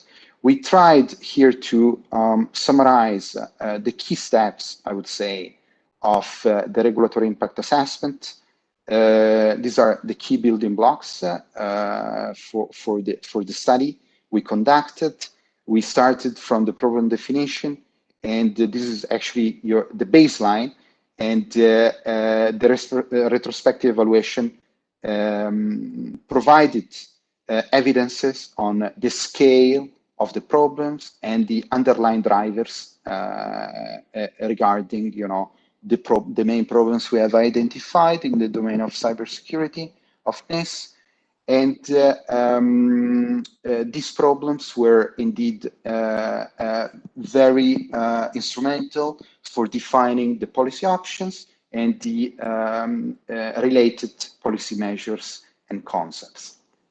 Of course, as part of the impact assessment, we had also to verify that we respect the subsidiarity principle, which is a very important aspect of the study. And based on the different policy options we have identified, we conducted as well an economic impact analysis on the different options that should have been assessed, for the future of the NIS directive. My presentation is over now. I'm not going to the details of the impact assessment, findings, considering that DigiConnect in the next presentation could provide, additional elements on this aspect as well. Thank you very much. Thank you, Alessandro, for your for the findings of this study, which are, I would say, I checked them and they look very much of all the discussion I heard, and it's a good synthesis, and very broad synthesis of the needs from the, let's say, from the community on this revision of the NS directive. And now we go to the DigiConnect, Jakub Boratinsky. Thank you, Kuba, for being with us. So let's see how much you can say about the situation in the review. Jakub, hello. Yeah. Good morning, Luigi. Thanks a lot to Lorenzo and for the pleasure of attending, the Cybersecurity CEPS summits. Like everything else this year, is taking part in a different setting, but of course we very much value, this, let's say, regular events held by CEPS on this important topic. I mean, as Luigi has said, you know, I mean, as you know, it's the rules of the game, you know. So we are before the publication of the package of the proposal. So clearly there is a limit to what I could say today. I must say overall that we have been quite open, I would say, in the preparatory process. So I would maybe, you know, offer some comments and indeed perhaps also leave the time for questions, because as I said, I will not be able to go in a great degree of detail. So let's maybe just move to the next slide. You know that I understand you. Yeah, if we can move to the next slide, please. Excellent. I think, you know, this is you all know it, but I think it's a kind of a useful recollection to basically see the perspective of where we are now coming with the NIS review. You know, it builds indeed on a long history of different measures at European level that we have taken, and indeed the strategy that is now in force, you know, has been conceived basically back in 2012, you know, and as you all know, went through a process of quite difficult negotiations, and so with everything that was, I would say, happening this year, this idea of carrying out a review, I mean, could not be, let's say, more compelling. I would even say that I was, to some extent, I mean, very positively in a way reassured by direction of member states who actually, you know, the fact that we have anticipated the review, they basically took it in a very positive way. This was not questioned, you know, the need for the review. And even though, you know, of course, the experience with transposition is still fairly fresh, you know, after all, it's a little bit more than 2 years of implementation. Nevertheless, there was a readiness that with all the, let's say, changes with the changing threat landscape, but also with the very interesting practical experience of the directive, and finally, of course, this unprecedented move of our life to the digital. You know, we didn't really have to convince anyone that the stakes in cybersecurity are very high. So the next slide, we see a short quote from our president, which I think also explains you know, her drive, you know, to come up with this package, also to come up with new ideas, you know, notably, you know, such as joint cyber unit, and NIS review directive is a very important element of that. The next slide will give you, I think I will really quickly run through the slides, because I think I also don't want to duplicate what Alessandro mentioned in his presentation. As you see, we are at the end of the process. Maybe I would like to indeed comment on the fact that we have been, as I said, quite open in basically preparatory phase. You know, the open public consultations, again, notably, you know, included a number of quite precise questions which clearly showed what we are reflecting upon. We have been also openly sharing, you know, and testing ideas with member states about, you know, different elements of change, of revision that we would like to see. Of course, you know, we have the power of initiative, so it's not that it's a kind of a simple mirror of a wish list of member states of what or the industry, what you would see in the directive. But as I said, you know, I would say the element of surprise should be fairly limited, you know, because indeed we thought it was very important, you know, to actually engage quite a lot about what will be in this future instrument, and that is, I'm sorry, and that is quite important in view of you know, of also having ultimately, you know, a college, an interinstitutional process involving colleges later, which can actually dynamically move forward. So we would like actually, in that sense, to repeat in terms of speed the experience of Cybersecurity Act rather than the first negotiations on NIS. Well, we can go maybe to the next slide. So, you know, this actually shows this kind of breadth of different types of engagement. And of course, Alessandro presented you this study, which has been very an important tool of where we could actually, you know, in a way amplify different types of engagement. what we found, for example, very, very useful were, of course, the workshops, but also the targeted surveys. I myself, that for me and for my team, what has been extremely valuable, I would say, eye-opening experience were the country visits, where we really could see on the ground the practical experience with the implementation of NIS. It involved both, discussions with the competent authorities, not just main cybersecurity authorities, but also sometimes, sectoral authorities that are involved, as well as with the companies. And we managed to basically, 2/3 of the countries we visited physically, the rest were virtual visits, which of course had certain limitations. But in any case, it gave us really quite a powerful insight into the mechanics of and also what worked less. I remember in one of the first visits that was for me very, very, I would say, uplifting. When we were speaking with cybersecurity in one big company. Actually, it was a port, and they said, people were telling us, we were so happy to see this coming because finally, we got all the attention that we always wanted, the funding and that was actually a very interesting example of what type of effect directive can have on the ground, especially I would say in the countries that have quite a lot, to do in terms of, reaching the baseline. So this is when you also reflect about the impact of NIS directive. It was clearly uneven. In countries with a certain degree of maturity, it perhaps was not such a big game changer, but indeed for some countries it was when it was really about building the laws, structures, if not from scratch, but definitely, taking them to another level. You can go maybe to the next slide.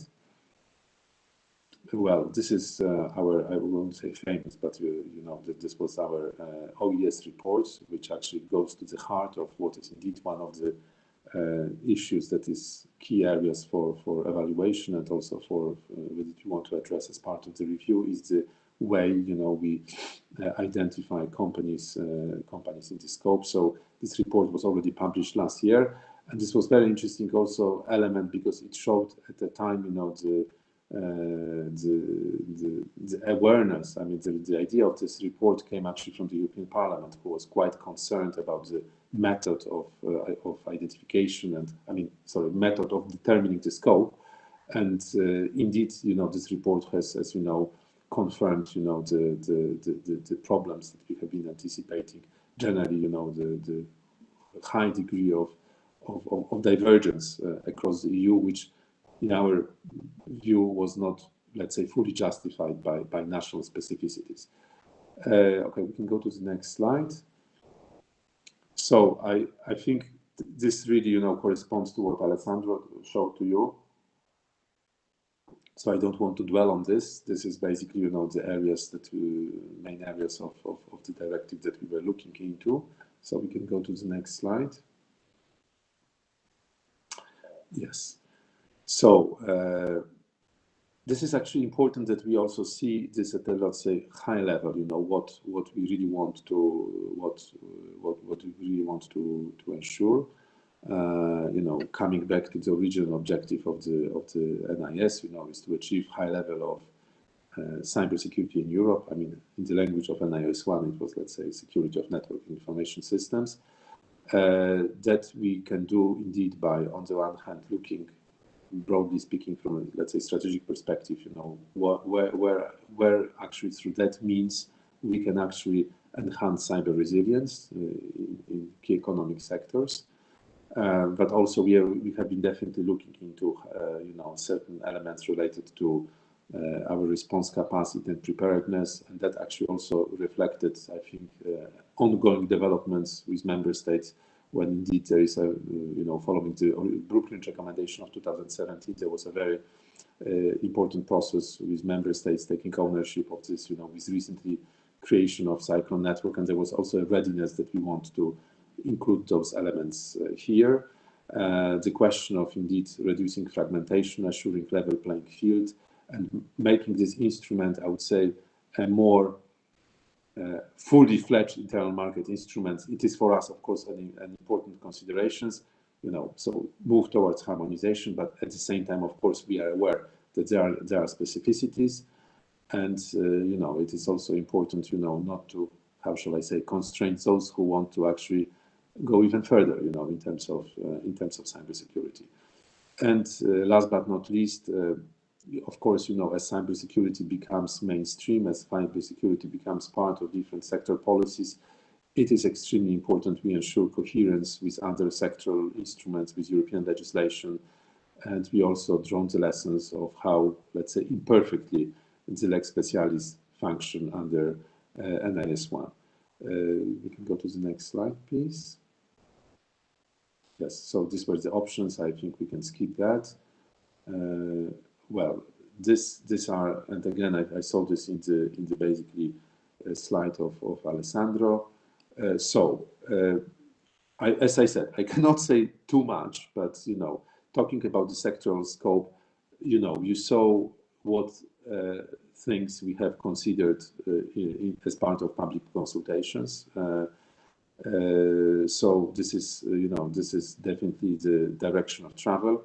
I think it was very interesting also as a part of internal scrutiny with our regulatory scrutiny board. I mean, we are very happy that we managed to pass, let's say, the first go this hurdle. I also realized that it's very important also to realize that there is an impact of the NIS directive which goes beyond, let's say, the sectors in scope.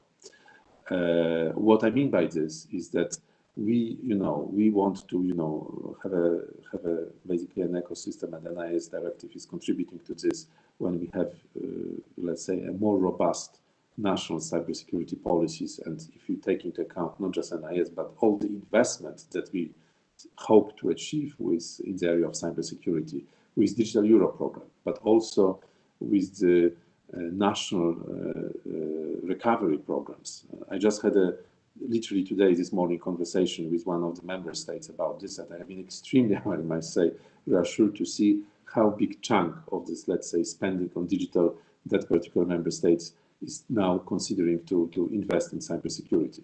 So if you think about national cybersecurity policies, if you think about investment, if you think about activity of ENISA, support from CSERT, the guidance produced by the cooperation group, all of this we feel will actually have a positive, let's say, spillover effect to actually companies and to the parts of the economy that will not be covered by the scope of NIS, of the new NIS. So this is, I think, important consideration to have in mind.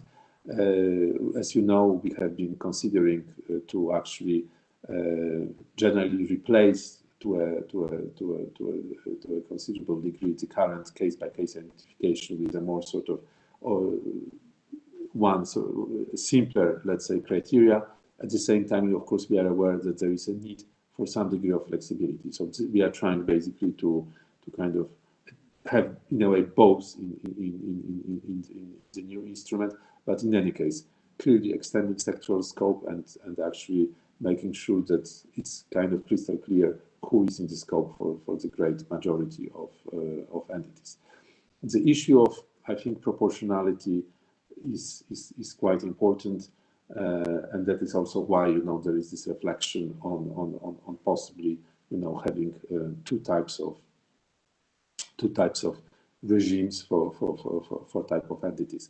But that differentiation again is likely not to be driven by what has been the dividing line in the NIS1 between, let's say, digital and traditional critical sectors. What we have seen is that some of, let's say, digital players, digital services are so critical, are so essential for the economy, especially in the times of COVID and post-COVID, that kind of distinction is a bit obsolete.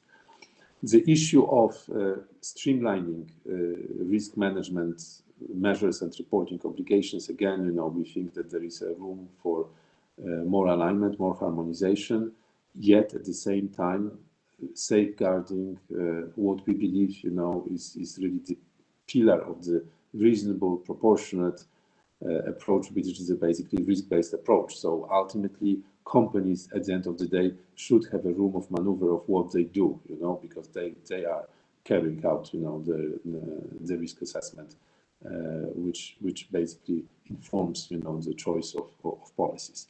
So in any case, we want to actually move in this direction, and clearly the next point that is very important is related to supervision and enforcement, where we would like to have more let's say stronger provisions, but also provisions allowing, in case of different types of cross-border dependencies, on a sort of stronger cooperation with member states in that respect. And clearly, talking about information sharing, indeed we see, and this is also what we have seen in some member states, the great value of how should I say, structured, incentivized frameworks for voluntary information sharing, and this is something that we would also like to push for with this instrument, because we clearly see that this plays extremely important part as a complement to mandatory notification of incidents, which role, is important but shouldn't be overplayed, because what we definitely want is to, with this instrument, to promote let's say the culture of cooperation and sharing. In terms of EU-level cooperation, I think we have, generally quite a positive track record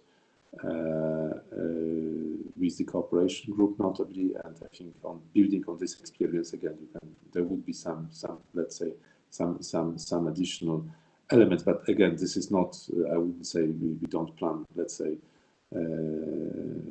revolution in this respect. Luigi, I suggest maybe I stop here. Maybe there would be some further questions, so to the extent I can, I would be happy to take them, but again, looking forward to hear also other participants of this panel. Thank you, Kuba. Indeed, I have already 4 questions for you, but I will do it later, because really was, well, you triggered a lot of things, but now we move on to Florian, because we have to move up with the schedule. Florian, please go on, the floor is yours. Thank you, Luigi, and thank you, Kuba, for those good insights.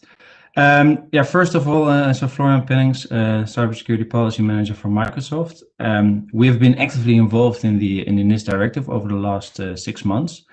The NIST Directive review, we must say one thing, obviously, the transposition was, we saw it already in Alessandro's presentation, actually in 2018. And as we all know, not all countries and member states move at the same speed and pace. That also means that for certain areas and elements, there has only been 2 years of sort of experience. So we do need to take that into account. Having said that, the negotiations and everything got concluded on the NIST Directive in 2016. So that gives you, in general, a 4-year span of looking into that.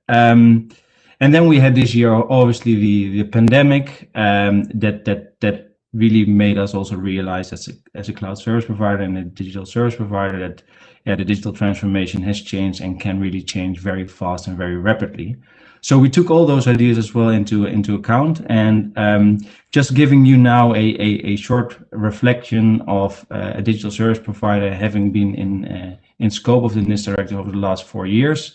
And I want to touch upon three areas. So I want to touch upon operational cooperation, strategic cooperation, and how that leads towards some legislative recommendations. So first of all, if we look at the operational cooperation side of the NIST Directive 1, we clearly see that there was a good push for further public-private cooperation. We had the CSERT network, you had the cooperation group that also allowed some kind of cooperation with industry, operators of essential services, and digital service providers. One of the things that we really hope for is that in the NIST Directive 2.0, if I can call it like that, we see that cooperation becomes a little bit more structural, where you really take full advantage of that network that has been created over the last 2, 3, 4 years, and use that knowledge, expertise, and operational knowledge that is out there from not only operators of essential service, but also from digital service providers, providing those cross-border services. In addition to operational cooperation recommendations, you could also think about ISACs, EU level ISACs. I know that DG Connect together with ENISA is doing some great work there in that area.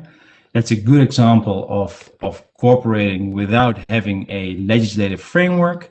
It's a great mechanism where you can share information, analysis and information before it becomes an incident or before it becomes a part of a legislative framework in which you have to notify. So that's really elements that we would like to see coming back, not necessarily in the NIS Directive 2.0, but do mention that as opportunities to further invest in. Then moving on to the second area, strategic cooperation. We've also seen that if you look at the cooperation group for the NIS Directive, they have done some amazing work over the last couple of years. Think about the 5G cybersecurity toolbox. Think about the work that they've done in the election security over the last years. That's also an area where we think that digital service providers, especially, and also operators of essential services, depends a little bit how you deal with that from national level to European level, should be at a strategic level and also those strategic conversations be a little bit more engaged. This can also be more structural. Think about once or twice a year conferences or specific topic related meetings. Get that conversation more structurally implemented in this NIS Directive 2.0. And that would potentially even lead to creating a third pillar under the NIS Directive 1.0 framework, where you've got the CSER network, you've got your NIS cooperation group, and then maybe a third pillar where you have an industry EU level group consisting of C-level representation, discussing those topics, but also providing that insight from industry. And giving an insight and an understanding of how these ICT systems in these particular sectors or service areas really work. Because obviously, if you work in a CSER environment or you work as a policymaker, you don't always have that visibility. You don't always have that time to really dive into those topics. So that's also a balanced approach in which everybody can benefit, we think.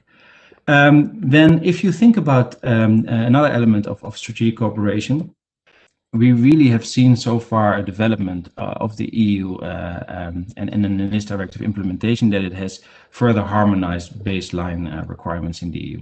And that's something that we definitely support, because we see that across the EU, actually we see that across the globe, that a directive like the NIS Directive really helps. And let me add there as well that our colleagues in the US are really also looking at the NIS Directive as an example on how to deal and how to tackle those cybersecurity cooperation challenges across borders and within different regions. Then taking those 2 points together, operational and strategic, and moving towards how do we see this then more specifically going into a legislation. So first of all, as a digital service provider, we provide services cross-border. That puts us in the category of digital service provider, which is the Annex 3 of the NIS Directive. We do want to stress here that the current system, as how it works with a digital service provider providing and cooperating at that national level, and that national level contact then is responsible for sharing that information in a wider sense, that works well for us. And so we think it's a balanced approach between national and European cooperation. At the same time, we do understand, given the current environment of the pandemic and of this rapid digital transformation that we are all in and we all are experiencing, that you might want to reconsider those kinds of models. Whatever comes out of that model is an open discussion, hopefully. We do want to stress that EU level of engagement for us is absolutely relevant, as a system where we would have to engage 27 times with 27 different member states, dealing with 27 different requirements, is not beneficial to neither us nor to the member states, nor to the EU approaches of harmonizing. So I do want to stress that. In light of that, if you think about the role of a cloud service provider like we are, you do want to start considering how do we deal and how do we tackle that problem, and how do we tackle that problem into new legislation. If you think about a organization like Microsoft providing cloud services across the 27 member states, yeah, you can consider that might be a digital critical infrastructure. How do you deal with that? We have, for example, the review of the European Critical Infrastructure Directive is currently in review. We've got the NIST Directive currently in review. How do we merge those views and those positions in the best way possible? It also takes into account that that's a cross-border challenge. We really look forward there to looking into the NIST Directive 2.0 and see what kind of solutions and proposals are being made.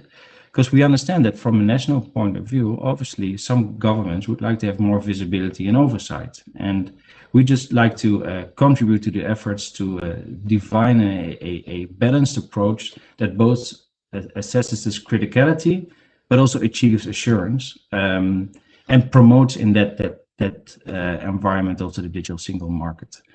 Then moving back again a little bit to this legislative recommendations that we have, what we've seen as well, and we didn't touch on this in the previous engagements, is we've seen proposals like DORA, the Digital Operational Resilience Act, coming out, which is a more a sector regulation. Makes sense from the push that's there, both from Commission side and from the finance industry. However, how does this relate then to the NIST Directive proposal that's coming out on 15, 16, 17 December, as far as we heard? Think about incident reporting, the clarity on lex specialis. We just heard Lisa give a good intervention on the telecom side of things. But there's also lex specialis there, and how do we deal with that? Her comments about including software and hardware indeed make sense from that perspective, but how do you include that again in this difficult discussion that we're going to have about how is this sectoral legislation connected to this more horizontal NIST Directive legislation, not to mention the difference of speed in the 27 different member states. So all big challenges that we see, and we're really happy to contribute to. And then finally, last point that I want to make, and then I'll hand back over to you, Luigi, is we've seen this discussion around adding new sectors or adding new elements under the digital service providers, Annex 3, or what it will be in the NIST Directive 2.0. We want to mention here is that it makes sense to go down that path. But what we've been lacking to see here is where is that input from threat analysis, threat landscaping, risk assessments, input from the member states. We've got this beautiful structure in place, which is CSERT network, cooperation group. Where's that visibility? It feels a bit like this is the discussion where it might be more of a wish list than really seeing the actual evidence behind adding a sector such as X, Y, Z. So, and be cautious, because once it's in a directive or proposal, it's difficult to get out. So again, we do see this as a potential a challenge, and happy to further discuss this and contribute. And I think I'll leave it at that. So thanks for the time. Back to you, Luigi. Thank you, Florence. So there was a number still of questions. Let's see how the Rio directive will respond to your issues, your challenges, let me say. And now we have to move on to Sandra Schmitz, so from the University in Luxembourg. I think you are more on the legal side, no? Yes, I am, yeah. Before I start responding to my fellow panelists, I would like to briefly introduce myself. I'm a postdoctoral researcher at the University of Luxembourg, conducting research in the area of IT and media law. And currently I'm working on a project where we try to create a living commentary to the NIST directive, along with a methodology to select the appropriate technological and organizational measures for NIST directive compliant IT products. Okay, well, as my fellow panelists pointed out, the review of the NIST directive identified different levels of preparedness across member states, as well as a fragmentation in the regulatory landscape with inter alia a misalignment in obligations, substantial variation in incident reporting, etc. Obviously, This fragmentation is a consequence of the design of the directive, namely being a directive with a minimal level of harmonization rather than a regulation. As many legal issues have already been addressed, I will solely now focus on challenges posed by the design of the directive to effective information sharing. The fragmentation challenges, the objectives of the directive, in particular, enhancing cybersecurity by information sharing about incidents.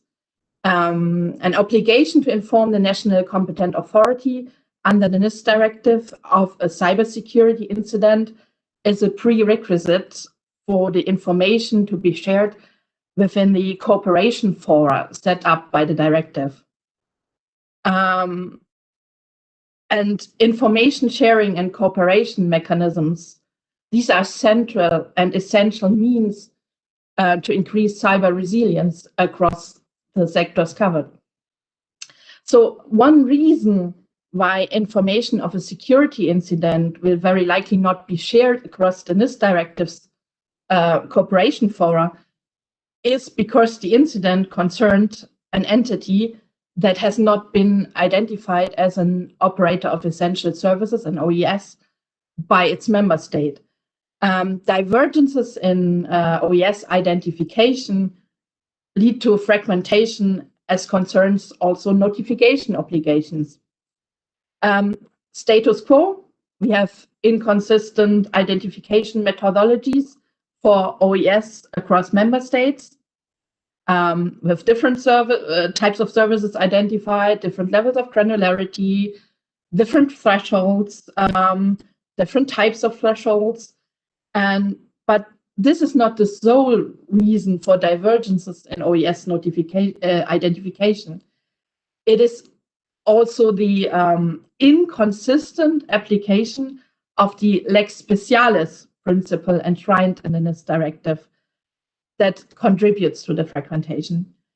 So one aspect that emerged during the NIS review is the necessity to address unclarities regarding the relationship of the NIS directive to other interventions in the field, with other interventions regulating NIS security, in particular sector-specific instruments. The question is, what happens if sector-specific legislation duplicates the requirements of the NIS directive? Not necessarily do we have a duplication of obligations for the OES. This is because the legislator identified in Article 1.3 of the directive pre-existing sector-specific EU legal regimes, that is EIDAS and TALCO, that had already introduced security measures and notification obligations. Accordingly to that article, the NIS directive does not apply to undertakings subject to the requirements of Article 13A and B of the Telecom Framework Directive and Article 19 of the EIDAS regulation. So this seems pretty straightforward. The general lex specialis rule in Article 1.7, however, is less clear. It states, let me cite, where a sector-specific union legal act requires OES or DSPs either to ensure the security of their network and information systems or to notify incidents, provided that such requirements are at least equivalent in effect to the obligations laid down in this directive, those provisions of that sector-specific union legal act shall apply. Okay, well, let's go into detail. First of all, this means that where a sector-specific act prescribes security measures or incident notification with at least equivalent effect, then the sector-specific act shall apply. So we take, for instance, the Second Payment Services Directive. of which Article 96 requires payment service providers, in the case of a security incident, to notify the competent authority, is then the second payment services directive is lex specialis to this directive. So now, what does this mean? Well, as a consequence, payment service providers will not be identified as OES, and thus a security incident will be reported to the national competent authority under the second payment services directive only, and not to the competent authority for cybersecurity incidents under the NIS directive. And this eventually may break information sharing, meaning that information about a security incident is not forwarded within the cooperation networks set up by the NIS directive. As a reminder, information sharing, and this has also been addressed in the previous presentation, is a central means of the NIS directive to increase cyber resilience. And that information sharing is not limited to within sectors. We also see a divergent interpretation of the lex specialis principle, resulting in member states not identifying OES where sector-specific regulation exists, while other member states identify OES, but the security requirements and incident notification under NIS do not apply. If you look at the recitals 9 provides some advice on this. Member states should apply the provisions of sector-specific union legal acts with equivalent effect and shall not carry out the OES identification process. This means that where lex specialis provisions prevail, the NIS directive does not apply, and no information of security incidents within that sector is shared within the NIS directive network.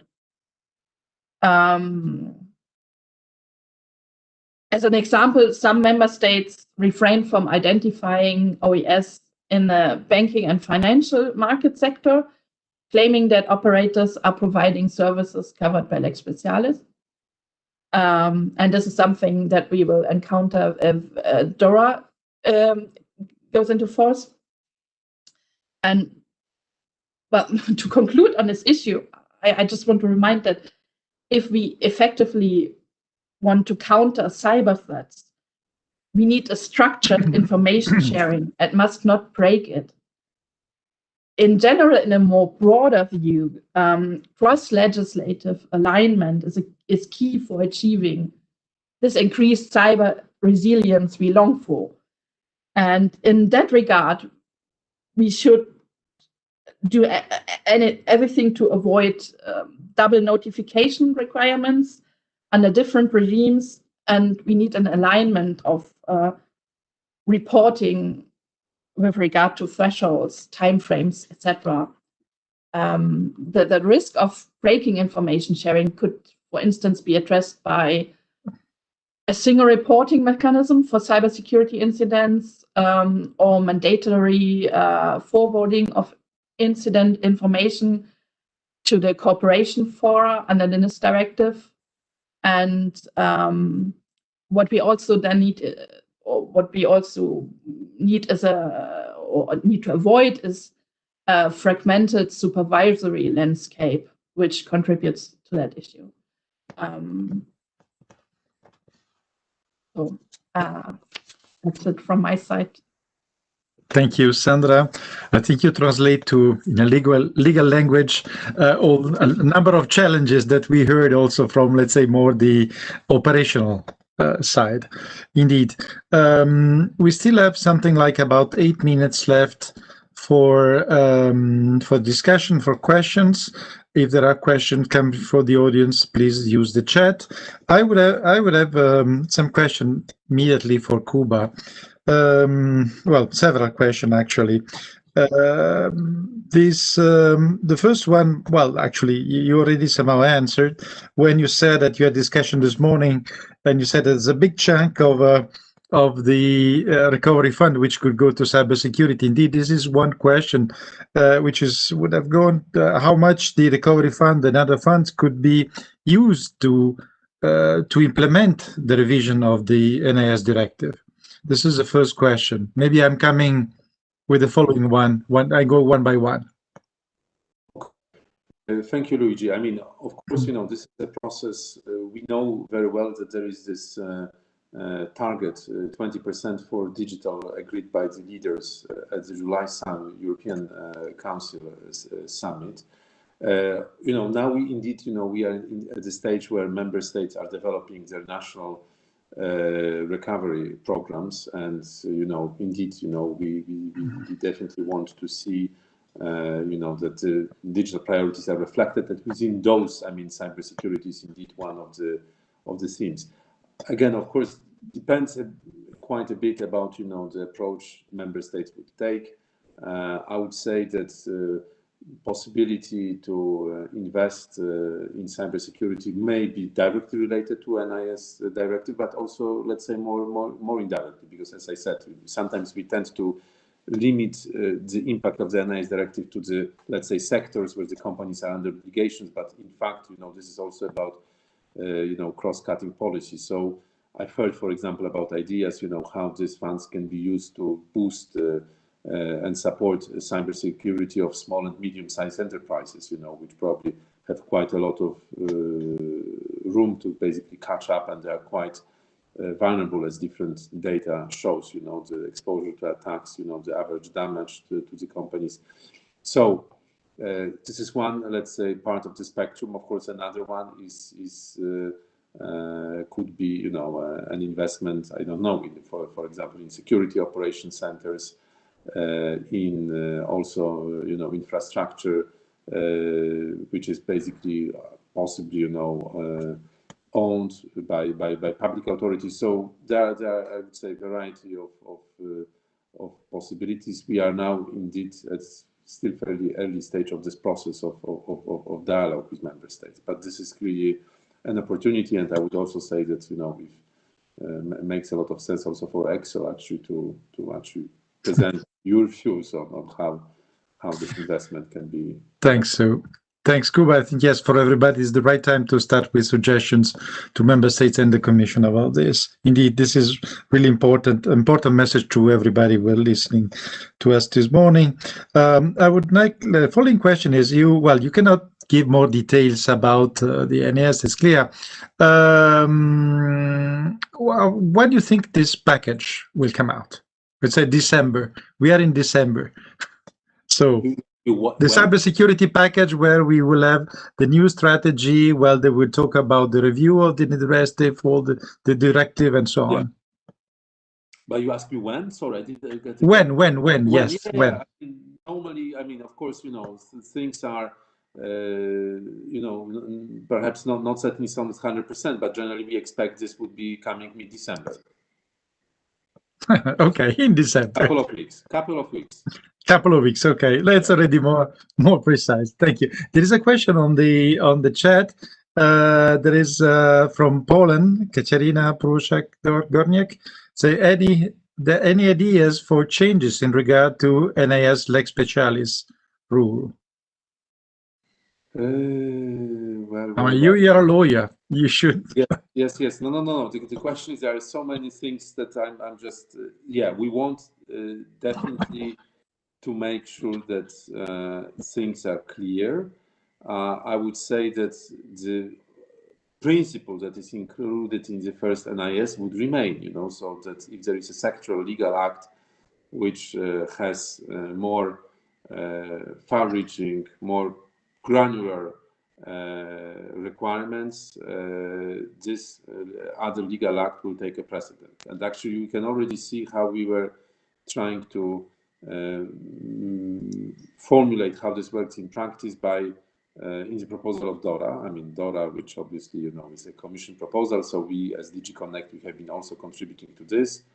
So the system, it's clear from our perspective that it will spell out that in terms of the obligations for the companies, what is in DORA takes the precedence.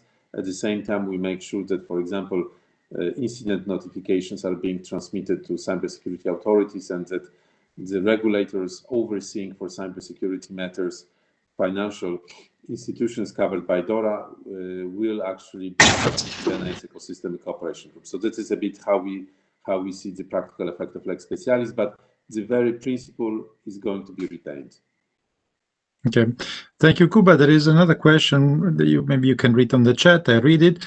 Lex Specialis issue is posing relevant questions in the field of the civil aviation due to the existing initiative of the European Parliament and the Council.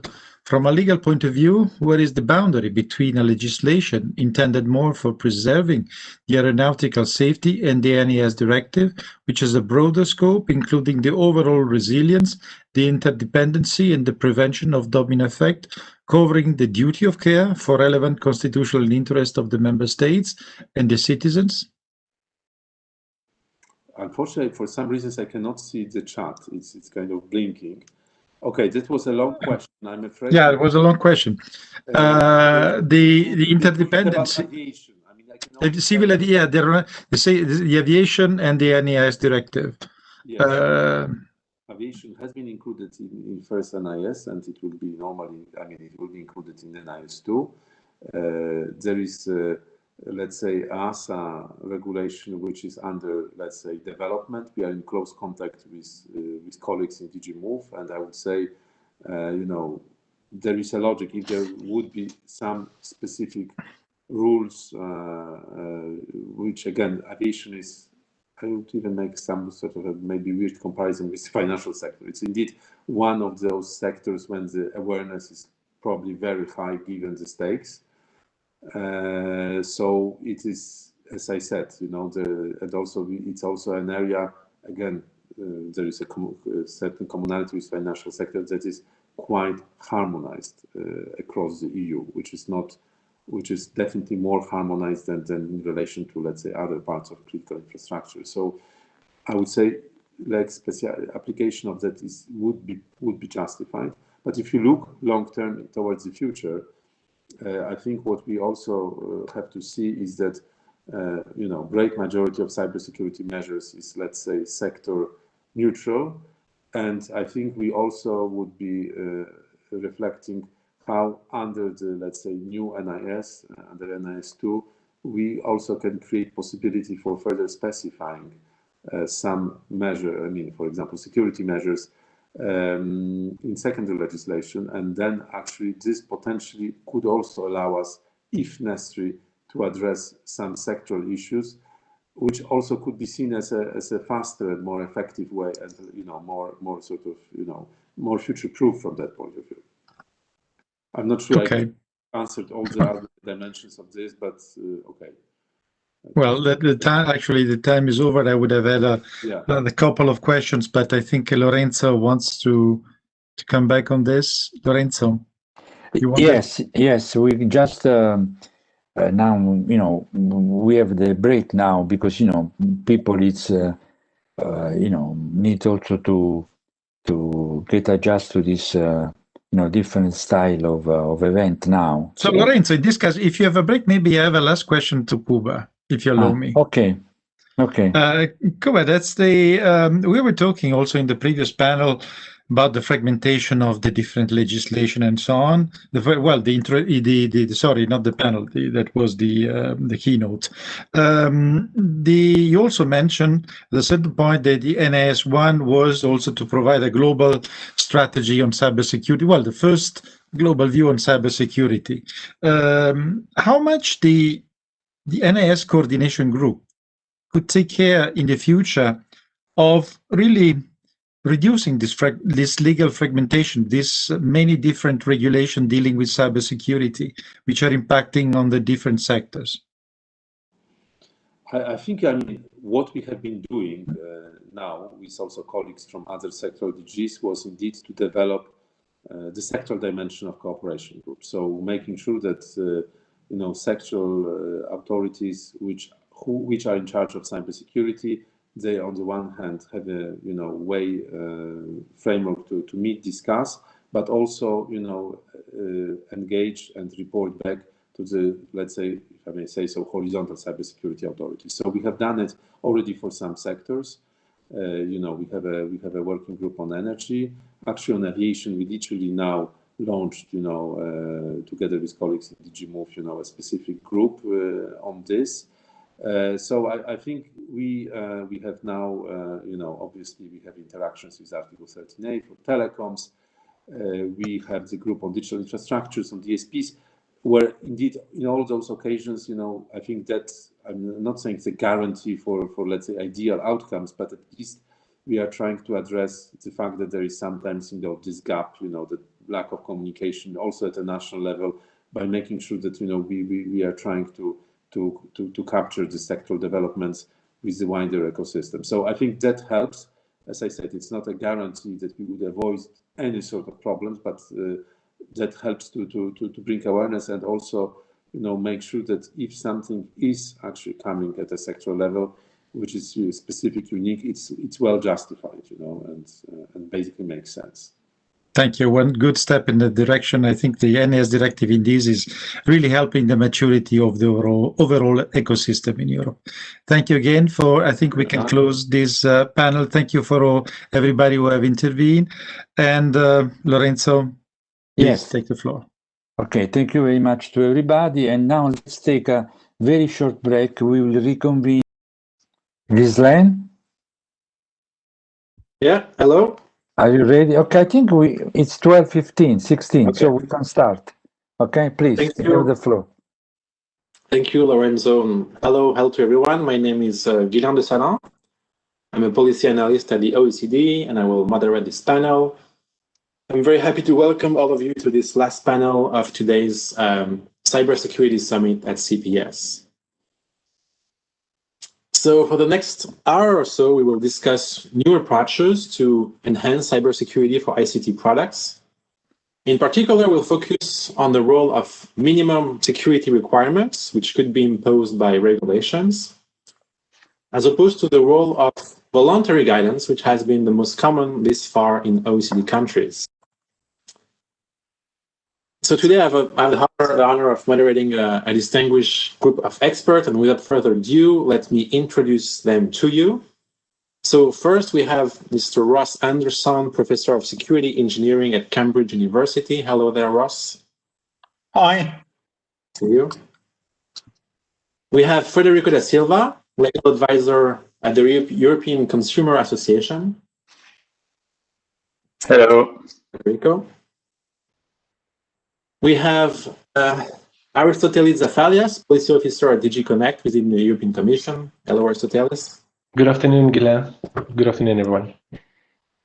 And finally, we have Mark Smitham from Huawei Corporation. Hello there, Mark. Hi, everyone. Great to be on the panel. Thanks. Hi, Mark.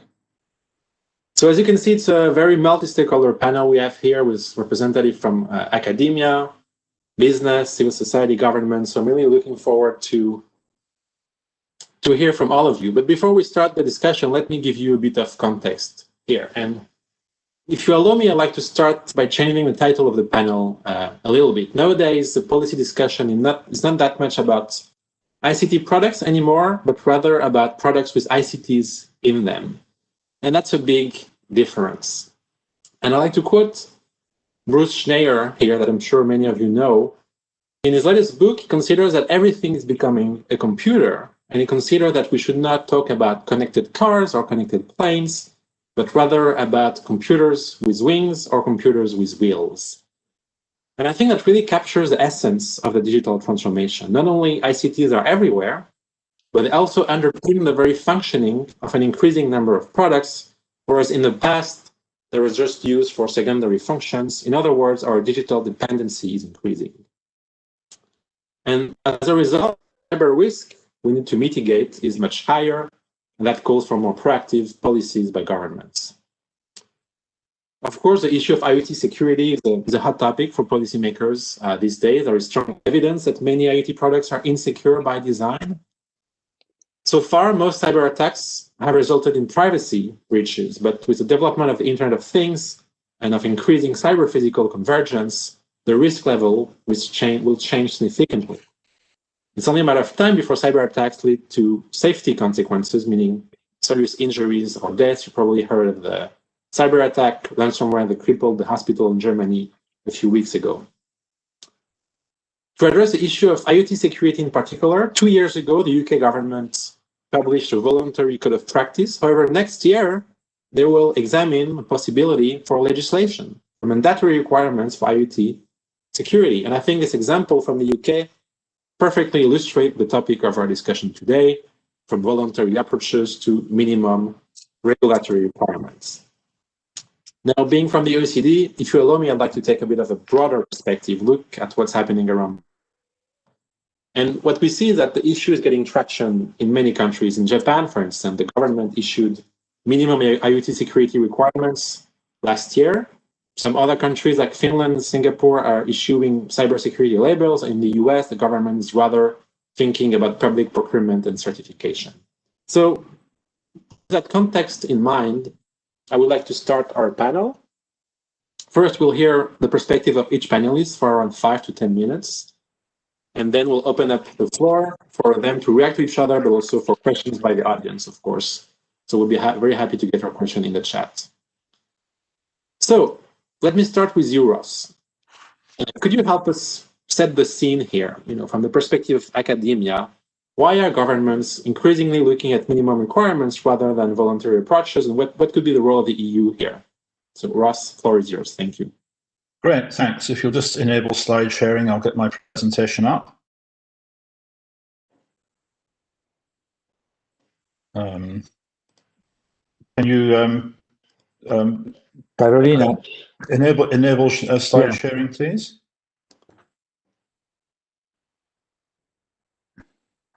Doesn't seem to be working. Yeah, Carolina.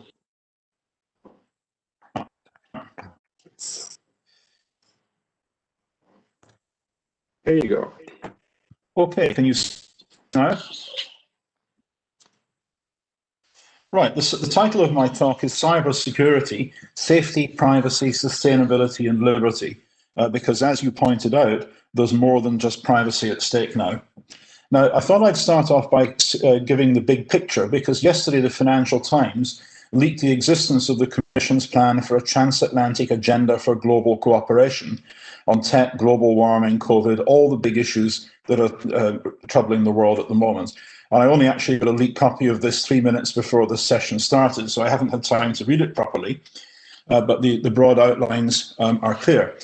In tech, there's a number of issues on tech, and one of the likely interesting conversations here is that the European Union is the global privacy regulator because Washington and Peking don't really care while nobody else is big enough to matter. Now, the same thing is happening in safety and also in the prevention of market abuses. And so what's happening is that security as privacy is getting entangled with security as safety, and both of them with market abuse.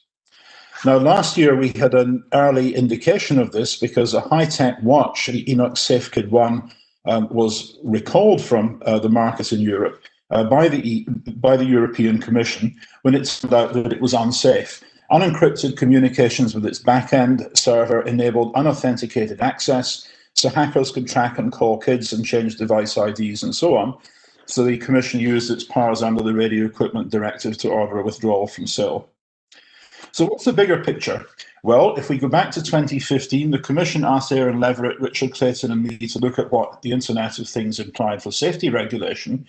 And in 2016, we produced a report on standardization and certification of safety, security and privacy in the Internet of Things. And we pointed out there that once there's software everywhere, safety and security get entangled. And so a big task facing the Commission is how to update safety regulation and safety regulators to cope. Now, the EU regulates dozens of different verticals, and we looked at medical devices and electricity distribution as 3 examples where we had some relevant knowledge.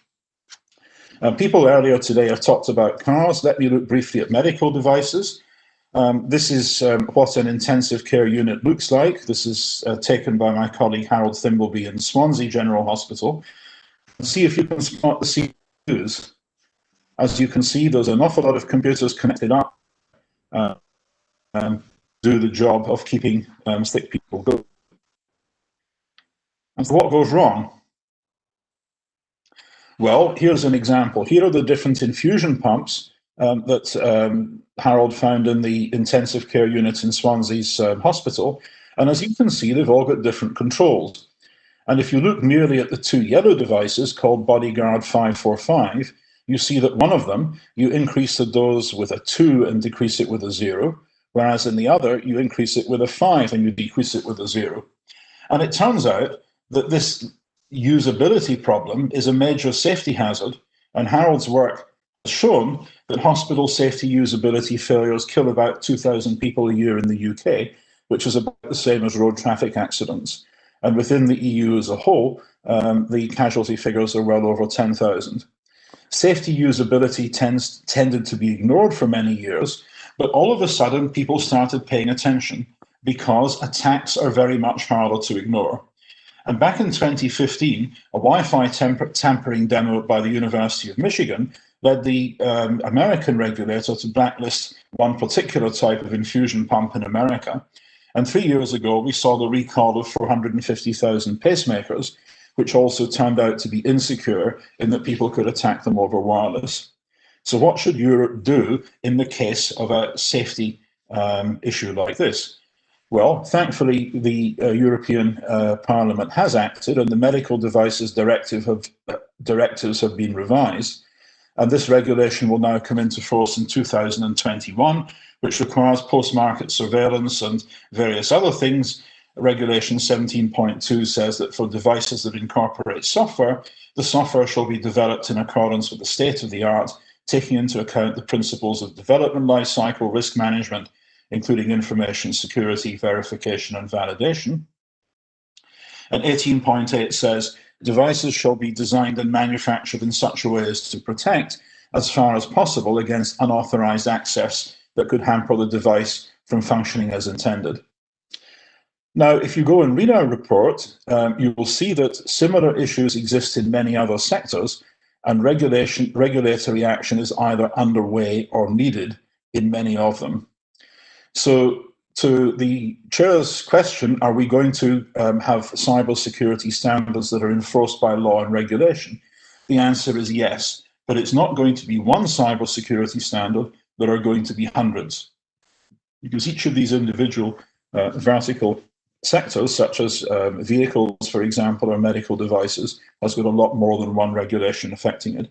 And over time, the requirement to consider information security is going to become pervasive through the whole regulatory upgrade process. That's why it's welcome and important that ENISA is now opening an office in Brussels to provide the necessary expertise to the Commission.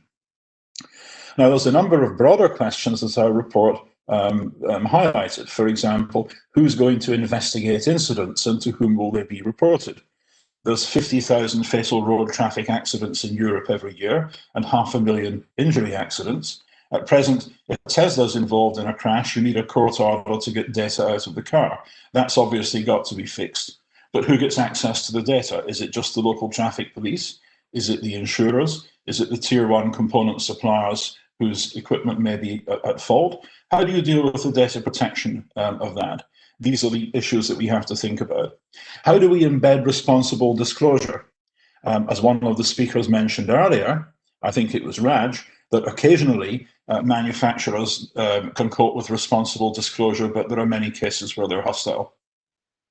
How do we bring safety engineers and security engineers together? Well, you unify the education over the long term, but in the short term, what do we do? Do regulators all need security engineers? Well, certainly Brussels needs an ENISA presence there to provide assistance. And how do we prevent market abuse? Because tech is plagued by monopolies large and small. Another of the things in the initiative that the EU is pushing with the Biden administration is green technology. And sustainability is one of the things that came out of our study. And here's the nub of the issue. We know how to make two types of secure things like phones and laptops that you patch every month, but which manufacturers make obsolete quickly so they don't have to support 100 different models. And then you've got things like cars and medical devices, which we test to death before release. And up until now, we didn't connect them to the internet, and we almost never patched them. So what's happening to support costs now that we're starting to connect all sorts of durable goods to the internet and we have to patch them? Here's the relevant XKCD. My engine's making a funny noise. Can you take a look? Sure, just pop the hood. Oh, the hood latch is also broken. Okay, just pull up to that big pit and push the car in. We'll go get a new one, right? You can't deal with consumer durables like this because the costs in environmental terms are too high. So again, the European Union has sensibly acted on this, and Regulation 771 from last year on the sales of goods means that buyers of goods with digital elements are entitled to necessary updates for 2 years or for longer if this is a reasonable expectation of the customer. And this means in terms of other elements of the acquis that it means patching for at least 10 years for cars and white goods. And I can tell you the car industry isn't happy about that. But if Mercedes were allowed to stop software updates after 6 years so their cars become unsafe and had to be scrapped, then that would cut by more than half the lifetime of cars, and it would enormously increase CO2 emissions from embedded carbon. So that's the green angle. And there's also a liberty angle. There's a coming tussle with China, which is also foreseen in the approach that the EU is making to America. And this will be over technical standards, among other things. Now, our speaker from the telcos this morning said we don't want to penalize individual companies as a matter of policy, we want standards. So here's my example standard. The draft ISO 27533 for biometric authentication on mobile devices, it adds modes of operation where the templates and the template matching are both in central servers. Now, we don't actually need this as it's parallel to the existing FIDO Alliance stuff. And a number of academics are pushing back on this. But lone academic dissidents can't stop a standards war like this. It's going to take governments. So what we need to do is to push technical standards that embed European values of democracy and privacy and safety and sustainability and antitrust and so on and so forth. And we're going to need to embed and defend these values in our own technology policy. And that may mean that a number of the things that are going through the machinery at the moment have to be reconsidered. For example, the German presidency has been pushing this crypto war proposal to use upload filters to break end-to-end crypto. And that is an initiative which could have come straight from China. And that's something that I believe that we should abandon if we're going to consistently build technology policy in line with European values. There is a paper, Keys Under Doormats, that I wrote on that particular issue. So if you want more, our papers on standardization and certification and Keys Under Doormats are available from my webpage and also from our blog. And there's also a workshop on the economics of information security, which CEPS is hosting in a couple of weeks' time, where we discuss these issues. And finally, my book on security engineering, third edition, will be shipping next week, and all these issues are discussed there in some detail. So many thanks, and I look forward to the discussion. Well, thank you, Rob. It was a very enlightening introduction. Thank you very much. I think you really outlined the great connection between safety and security here, so thank you for that. So let's now move to Federico. Federico, from the perspective of consumers, how do you approach cybersecurity of products? What are the key issues or gaps that would call for, if not minimum requirements, maybe more proactive policies by governments? Yeah. Thank you very much, Giza, and good afternoon already to everyone. And what a responsibility to talk after Professor Anderson, but I'll give it my best. But yeah, indeed, our members, so national consumer organizations, have been testing a lot of consumer connected devices over the past years.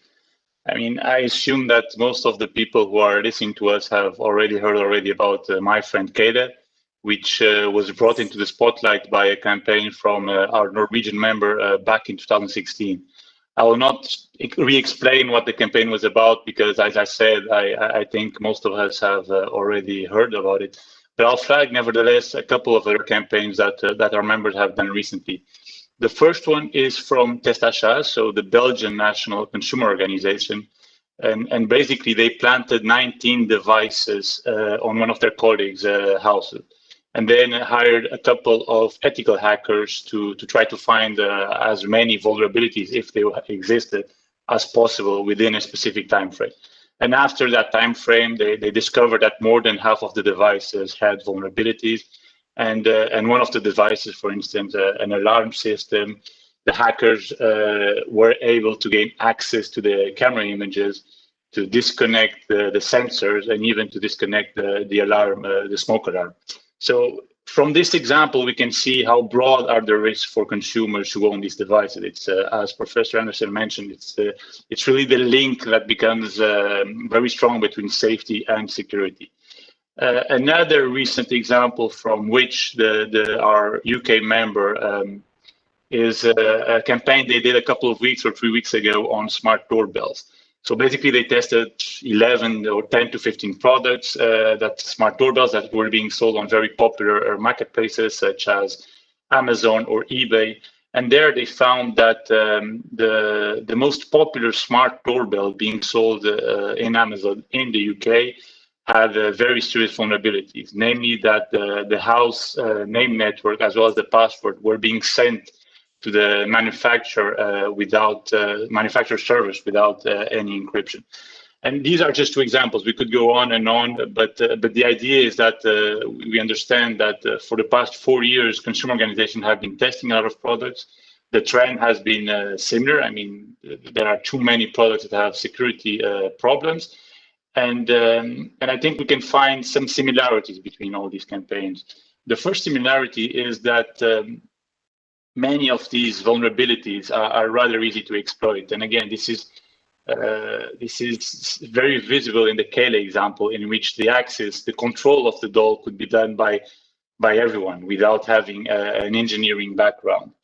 The second similarity from all these campaigns is that the vulnerabilities that we found are also the same on these different type of products. We often encounter weak password mechanisms. Often there's no password, or the password is extremely weak. Updates are very poorly provided on a regular basis. Even on occasion, sometimes when we purchase the product, 2 years after that purchase, the company that was selling the product no longer exists. So the consumer keeps having the device at home without being aware that the product is no longer being supported by the manufacturer, and by the day the device will become more and more obsolete. And the third technical issue is of course the lack of encryption, as we have seen with the UK example and the UK smart doorbell example. And one not a technical issue, but a more of a governance issue that was also mentioned earlier on, is that when our members test a product and they try to contact the manufacturer to bring a productive debate that will eventually come into making the product safer, there is very poor vulnerability disclosure policy on these manufacturers. So often they don't manage to find anyone to contact, or if they do, they often don't receive a response. And one other issue that our members have identified is important to mention is that when they raise these problems to their national authorities, what they are assisting is that national authorities start to ping pong amongst each other to see who is responsible for dealing with this. As we said, we are discussing with issues of safety, of data protection, of security. So we can talk about the data protection authorities, consumer authorities, telecom authorities. So it is not clear even for the authorities who should be dealing with these problems. And of course, there are several reasons to behind this widespread insecurity, or insecurity by design, as Ghislain put it in his remarks. And but at the end of the day, one of the main reasons is the fact that there's simply not enough incentives for the manufacturers to increase and to boost the security of their devices. And unless regulation and strong regulation is placed or is adopted at least in the EU, we have strong fears that the situation will not improve. At least for the past 4 years, this has not been the case. So at the EU level now, addressing what is happening concretely, the European Commission, from our point of view, has been very slow to react, to take account and take stock of this situation. As I said, the first campaign launched by our members was exactly more or less 4 years ago. The Kere campaign was launched before Christmas, so we're reaching now the 4 years of their campaign. And 4 years later, the product can be still sold on the EU market, and there's not strong enough regulation to solve this. The Commission adopted recently the Cybersecurity Act, but we know that this only puts in place voluntary schemes which are not sufficiently strong to address this. The Radio Equipment Directive that was also mentioned here today earlier, it is finally progressing. It took the Commission several years to make concrete steps in order to activate the cybersecurity provisions that this directive has. But here, I mean, we fully support this approach from the Commission to activate the cybersecurity provisions. But we would like, nevertheless, to point out that the Radio Equipment Directive has to be seen as an intermediate solution. It is important to understand that this directive has certain limitation in terms of scope, in terms of substantive rules. So it is important to adopt these rules, but to be fully aware that they will not solve these entire problems. So to conclude, it is really about having, we can only solve with this with a strong and robust new horizontal legislation. And this horizontal legislation needs to be first mandatory, naturally. Secondly, to put in place strong cybersecurity by design and by default rules. And third, it needs to identify which national authority is responsible for overseeing this. Basically, this regulation or this new law needs to have teeth, because if it doesn't, it will not be very helpful. And really, to finalize, we hear a lot about how trust is important and how consumer trust is key for the development of a digital single market. But it is important to keep in mind that consumer trust will only happen if their expectations, the consumer expectations are met. And the expectations of the consumer are, first of all, that whenever they buy a device, this device is secure and safe. And second of all, if this device is not secure, they can turn to a certain authority that will act accordingly and, in a last-case scenario, prevent these products from being sold in the market.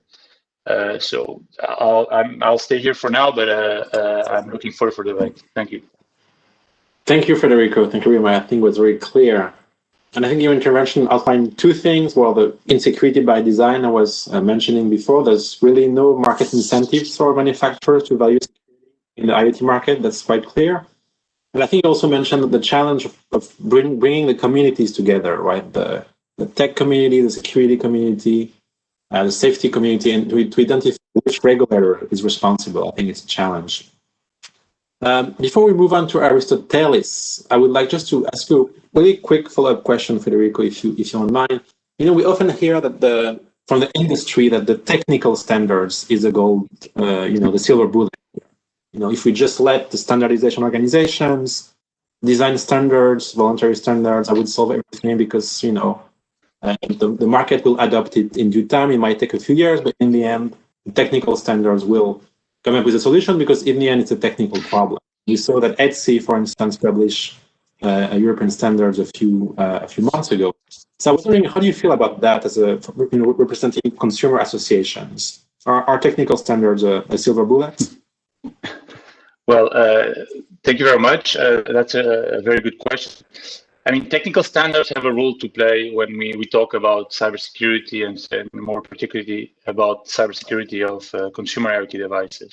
But it is important, I mean, they can help manufacturers to implement technical rules, but it is important to be fully aware that these technical rules cannot replace the democratically electing lawmaking process that we currently have. So basically, standards cannot replace law.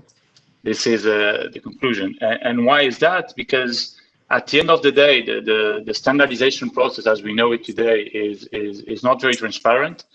when it comes to the participation of consumer organizations or other civil society organizations, it is very difficult for us to be fully aware of what is going on and to accompany the works as we can in the traditional law-making process. And finally, just to say that it is one of the risks that we are facing today. It is that an argument that we currently use often today is that technology moves very quickly and it's very complex. So we should try to push it into this type of forums where industry is in a clear majority. So I would really incite or ask for caution in this type of decisions, because if we take the decision to come to adopt a new cybersecurity law, it is very important that all the key rules and all the key principles are stipulated in law, and only then we can decide what has been left for standardization. Thank you. Okay, thank you, Federico. So standards are not a silver bullet. I think what the challenge will be to connect the standard with the law, and I think we may discuss that later on how to connect more standards with regulations. Let me now turn to the perspective of the regulator of the government. We have with us Aristotelis from the DG Connect, EU Commission. Aristotelis, you've heard Ross and Federico. I think it's quite clear there are some significant gaps, maybe even a market failure when it comes to security of products. That means that, well, the regulators has to step in, right? So from your perspective, how can the EU, how can policymakers address this market failure? Yeah, thank you, Gila. And well, first, I'd like to take this opportunity to acknowledge the impact and the contribution that Professor Anderson has had in this field. I mean, his papers on the economics of information security dating back several years, and his participation in the VICE conference are all, let's say, pieces of what now seems to be the packet of solutions. So just like to take the opportunity to thank him for that. Also personally, the first edition of Security Engineering was probably the first book I picked up on this matter. So having said that, so it's true that there's obviously a gap. I mean, when we, as European Commission, think about whether or not we need to intervene in a space, the first question we ask ourselves, is there a need? You know, can we leave things going in the way they're going? Or is there a reason to intervene in the market? And I think that, well, both from Professor Anderson's intervention, but also Federico from consumers, but many other voices have clearly shown that there is a need to intervene as regards cybersecurity in products. And I would also agree with you, Gila, that ICT products is possibly misleading because all products now have some kind of a computer in them. And it's true, as of course Federico mentioned, that already we are working on the delegated acts under the Radio Equipment Directive, which is a first step to address this problem. But we need to do more, and we need to think more broadly. So in this respect, I would just like to share with you and our audience the type of things we are looking at, trying to get, let's say, the regulation or our intervention right. So the first thing we need to look at is when it comes to security, or well, information security, cybersecurity, security in products, what are what we call the essential requirement that a product has to meet to be considered secure enough to be sold in the EU. Of course, just looking at what secure enough means is in no way a trivial challenge. But coming back to requirements, we can think of requirements as the presence of certain security features or functions in a product, for example, Federico mentioned encryption, that would be a security feature or a function that the product encrypts the data that it processes or transmits over the network. We can also think as a requirement the resistance, let's say, of, in quotes, of a product to attack. So, for example, while the product can encrypt the data, the encryption feature or functionality may be easily bypassable or circumvented by a malicious, intelligent third party. So this would also be a requirement. So not only that the product encrypts the data, but that this encryption cannot be easily circumvented. But we also are thinking about requirements not on the product itself, but requirements related to procedures or processes that the manufacturers have to have in place. We know that there is no such thing as a non-vulnerable product.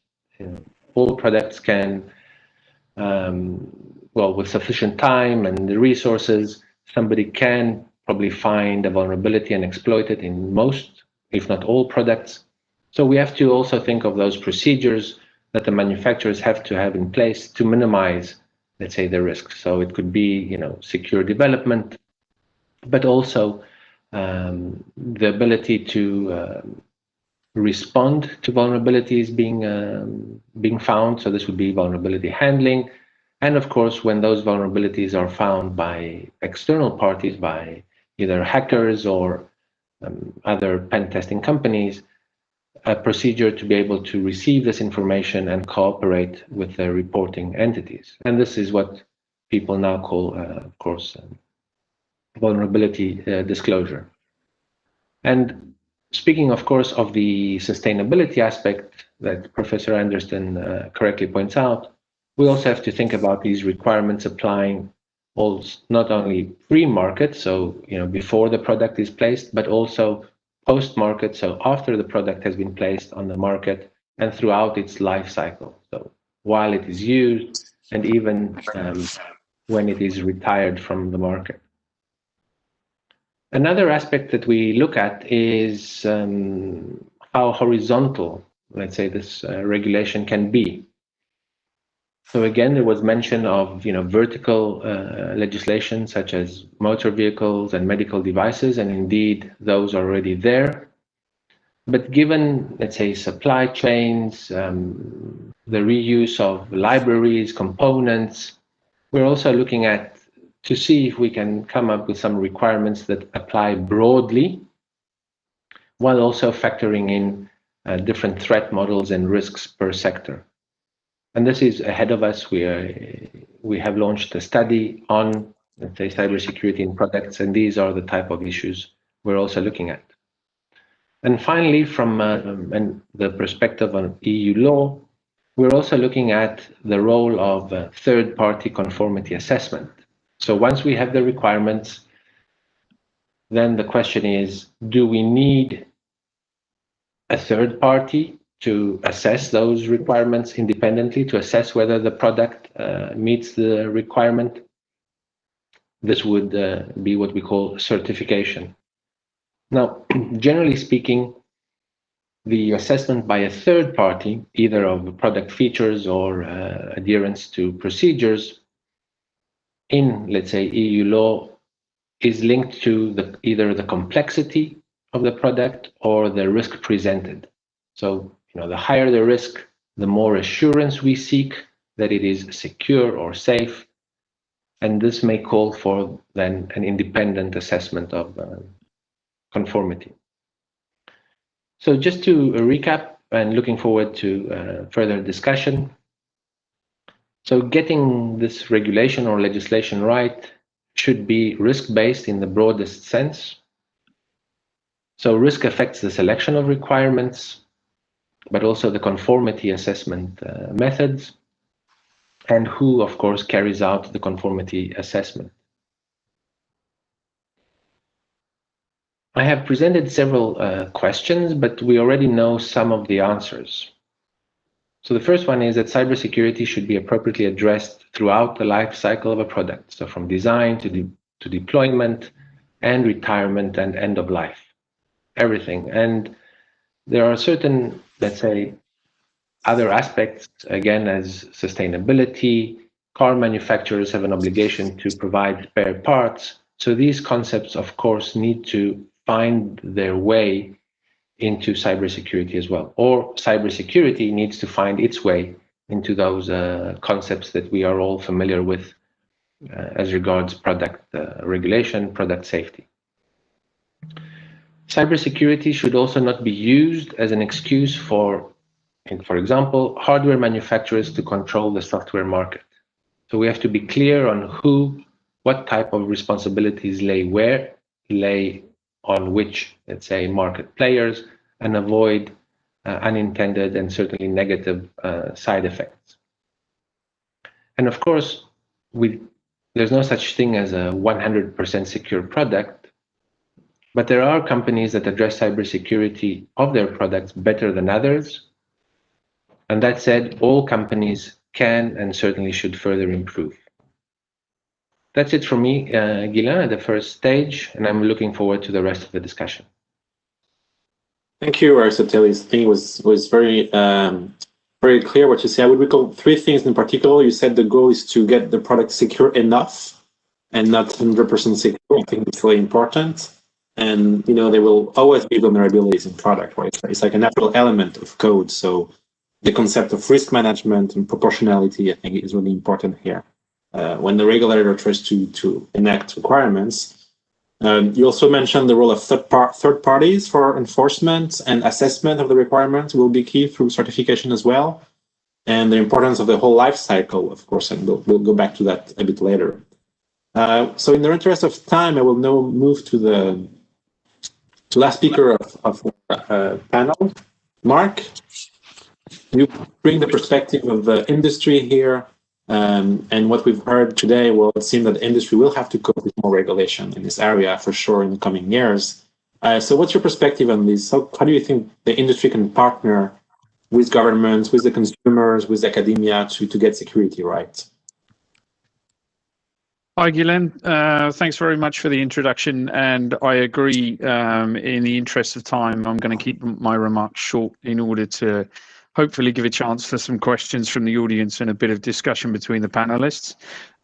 Just to quickly say thanks for moderating today. It's very kind of you to be involved in this topic, and also to thank the other speakers for giving their perspectives from academia, consumer, and legislative roles as a policymaker. And I agree with you. It's quite accurately summarised the context of the discussion in terms of global issues. We heard from Professor Anderson about that. Supply chain, considering it's not just one company involved in producing a product, but most importantly, thinking about the life cycle of through design, implementation, maintenance, operation, and then end of life and services and things like that. I'd like to pick up, most importantly, on a remark that was made earlier. Somebody said there's no market incentive for a company to provide a secure product. I really do disagree with that. I don't think that's true at all. Many sectors quite rightly improve their product based on feedback. That's the reason why we drive cars with seatbelts and airbags instead of flying cars, because people want something safe and secure rather than something flashy or cheap. So I'm going to give you the context from Huawei. We're not a small company. We're not a startup. We've been in Europe as a trusted partner for 20 years. We operate in over 170 countries worldwide, and we're really committed to staying in Europe for the long term as well. We have 180,000 employees, and we turn over about $120 billion a year. It's important to put that into perspective, because when we start developing things, we realize that we're not a single part of delivering secure ICT products or services. The participants in this session will have heard earlier from a representative from Microsoft as a service provider.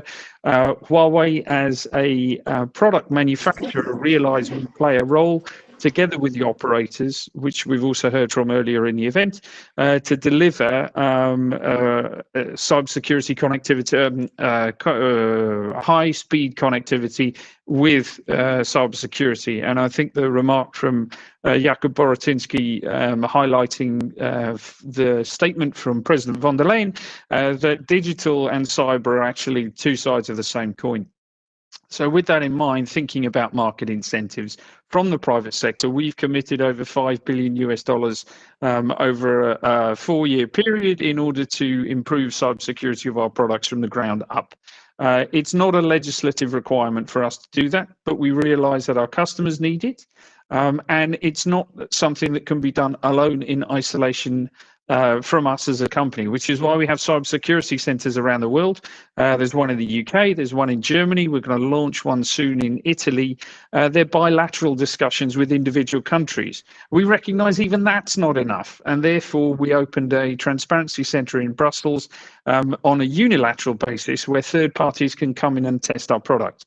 So if that's the perspective from industry, that we are making the investment, we are committed, we do realize there's value to it, how does that fit into the legislative framework? How does it work with private-public sector collaboration? Well, horizontal schemes face some really broad challenges to meet the needs, security needs of new technologies. Lower levels of assurance and self-evaluation can't demonstrate the same kind of value as robust assessment across the supply chain.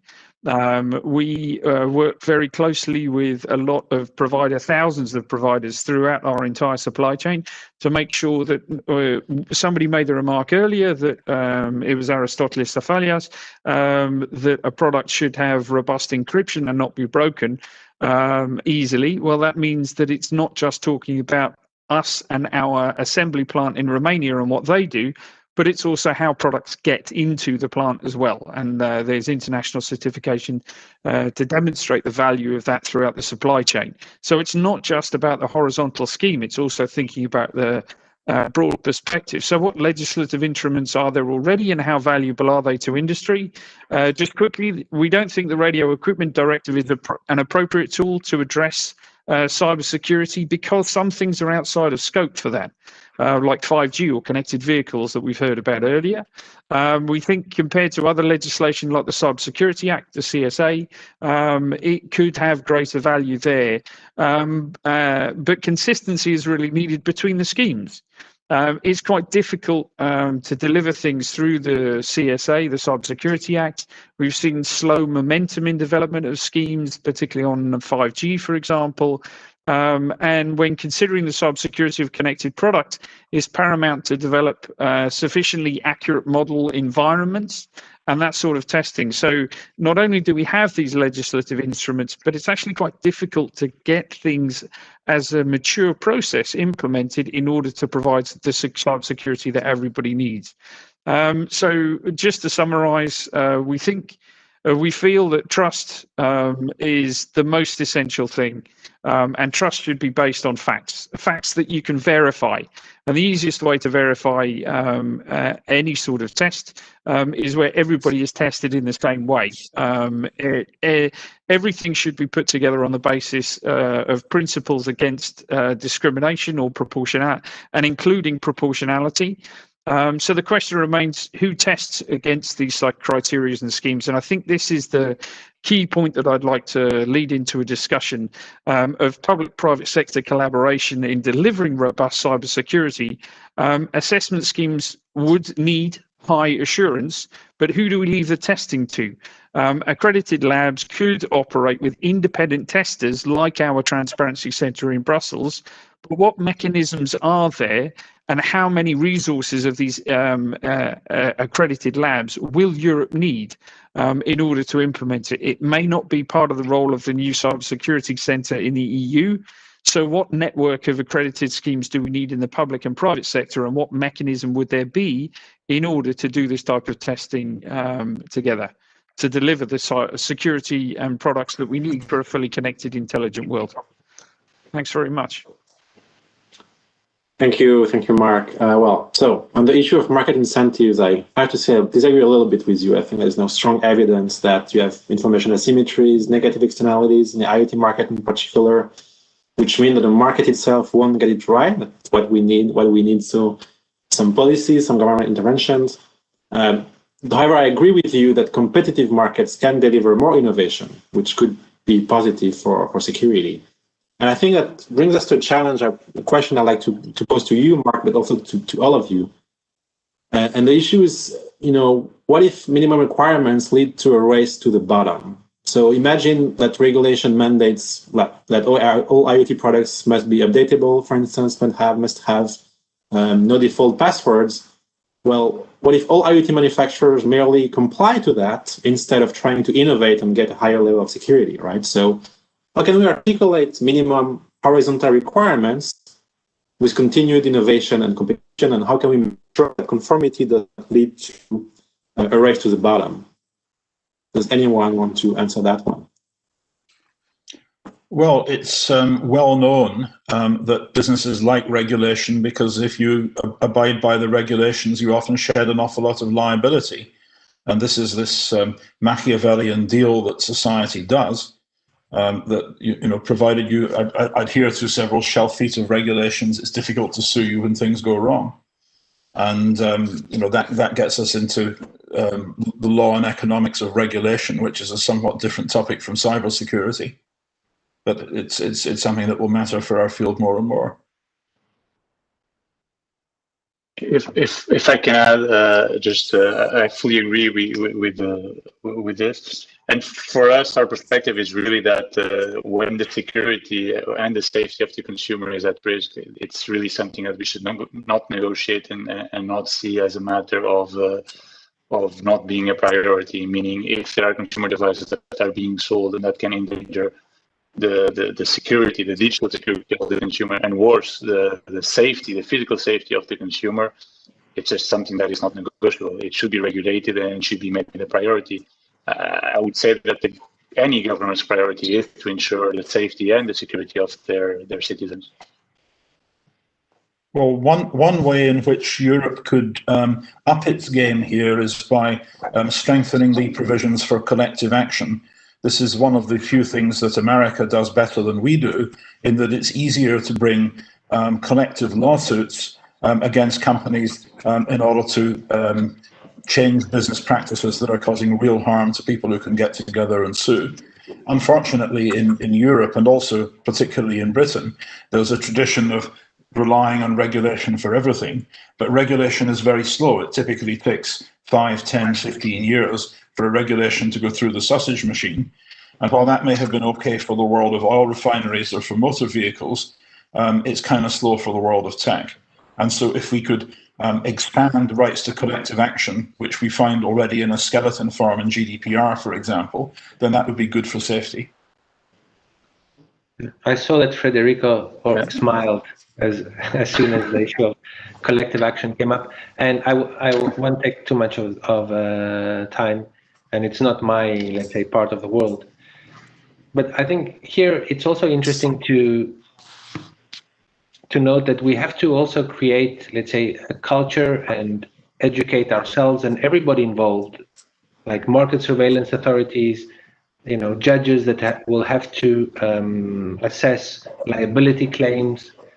Because, for example, and I hope I remember correctly, there was a recent case in the Netherlands where the court decided that a vulnerable, I think it was a smart TV, when a vulnerable smart TV was not a problem as such, because no harm had been associated with that vulnerability. So it was clear that the TV set, the smart TV, was vulnerable. That was clear.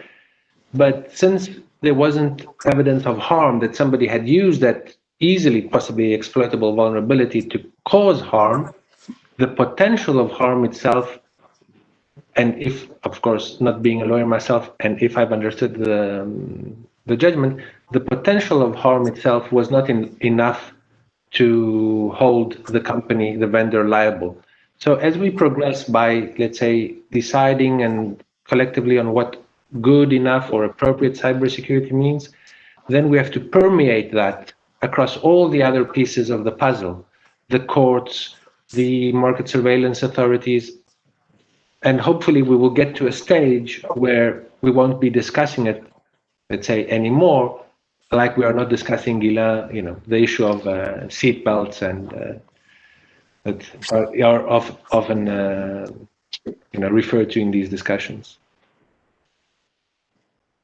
Yeah, thank you. I think what you say is very true. I think in the end, what we're getting to is it's not either voluntary approaches or minimum requirements, but I think what policymakers should look at is what you said, the puzzle of all the policy tools that are available, and that includes liability law, that includes insurance, certification, maybe also cyber labels to help consumers differentiate between one product that is much more secure than the other. So in the end, minimum requirements is maybe one part of the puzzle, a very important one, minimum regulatory requirements. But it's not a silver bullet either. And what the policymaker would need to do is to look at all the tools and to bring consistency in the use of these tools to enhance cybersecurity.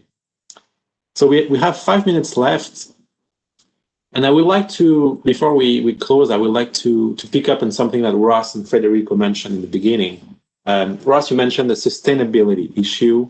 And the OECD, it's what we call the end-of-life gap, right? So it's a gap between the end of life, the end of security support decided by the manufacturer, and the end of use decided by the user. And usually there's a gap between users continue to use the products after the end of life.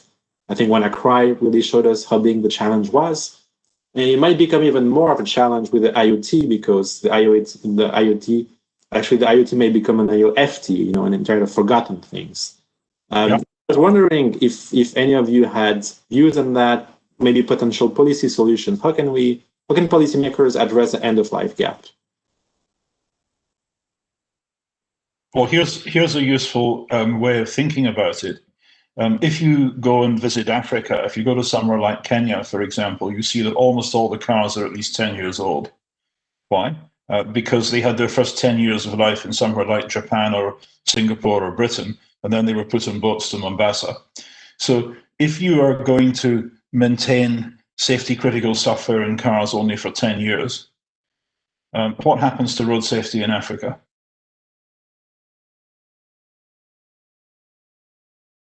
These are the sort of big problems that we should be thinking about if the European Union and the United States of America and the other democracies, Britain, Japan, Korea, Canada, and so on, are going to get together and get our act together on technology policy. You have to think about this stuff too.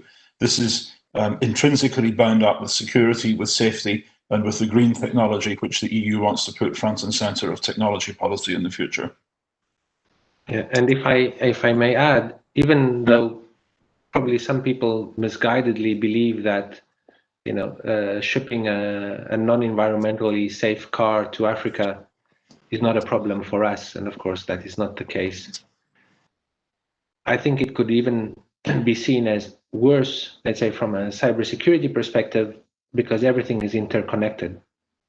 So again, if somebody is silly enough to by now think that environmental conditions in any part of the world do not affect us in Europe, okay, I'm putting that aside. But here we have end-of-life non-supported IT systems connected to our front door, so it makes I don't have the answer right now, but definitely it's a serious problem. Yeah, so I definitely agree with Aris on this point. I think it plays to the thing that Guylain, you said, possibly a label.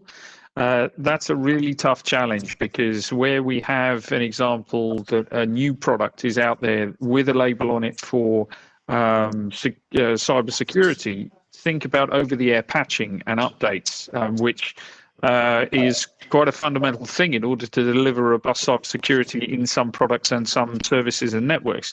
Under those circumstances, what's the value of a label on the box? How do you know that the patch has been applied? There's a lot of work across, again, talking about the supply chain and moving into the life cycle. After a product goes into a network for its operation, we're no longer just talking about the doll or the medical device or the wristwatch which is connected.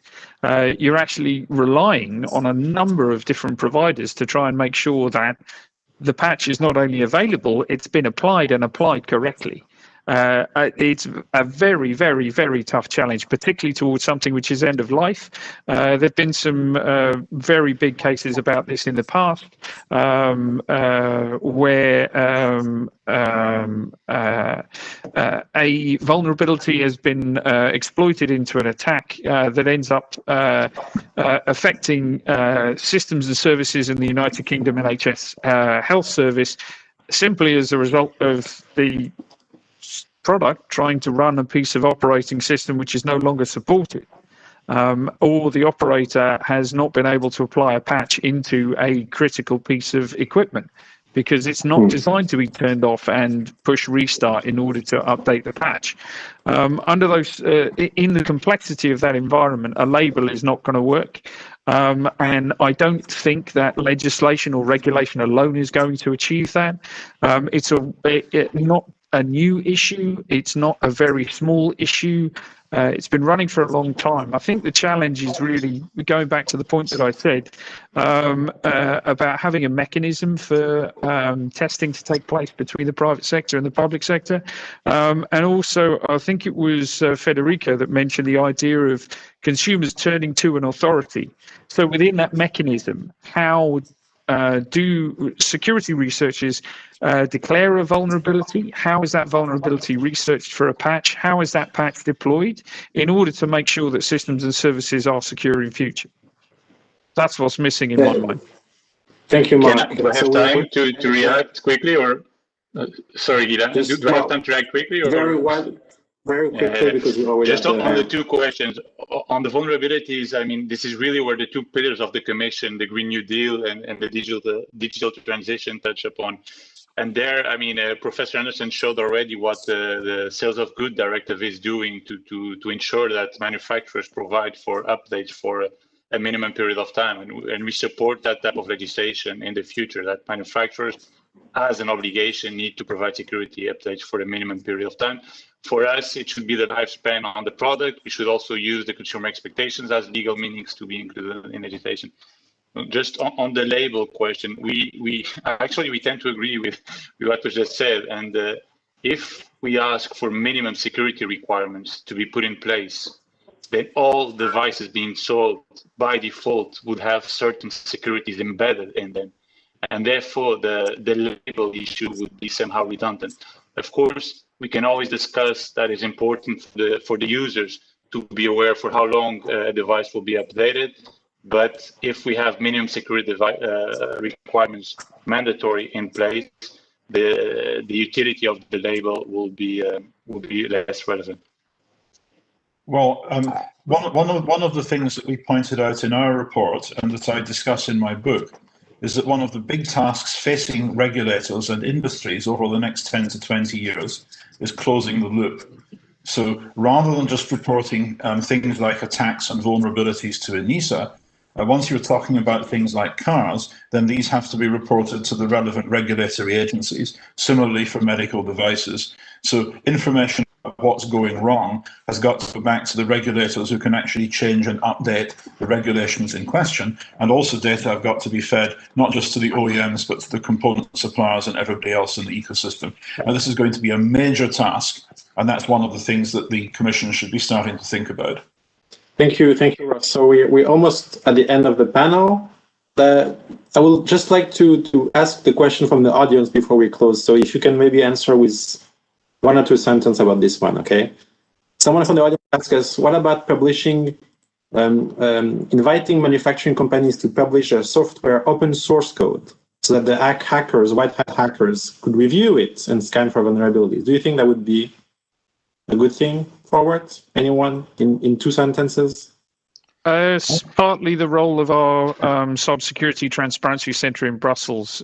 Security research teams and independent people can come in and get access to open source code in a secure environment. That's the biggest challenge, though, is that open source code uncompiled is a very valuable IPR, but also a security risk when it's out in the wild, and therefore it needs to be done, but done under a secure environment. In that case, Mark, they would give you the code to the transparency center, but not to the public, right? So it would only giving you the code to.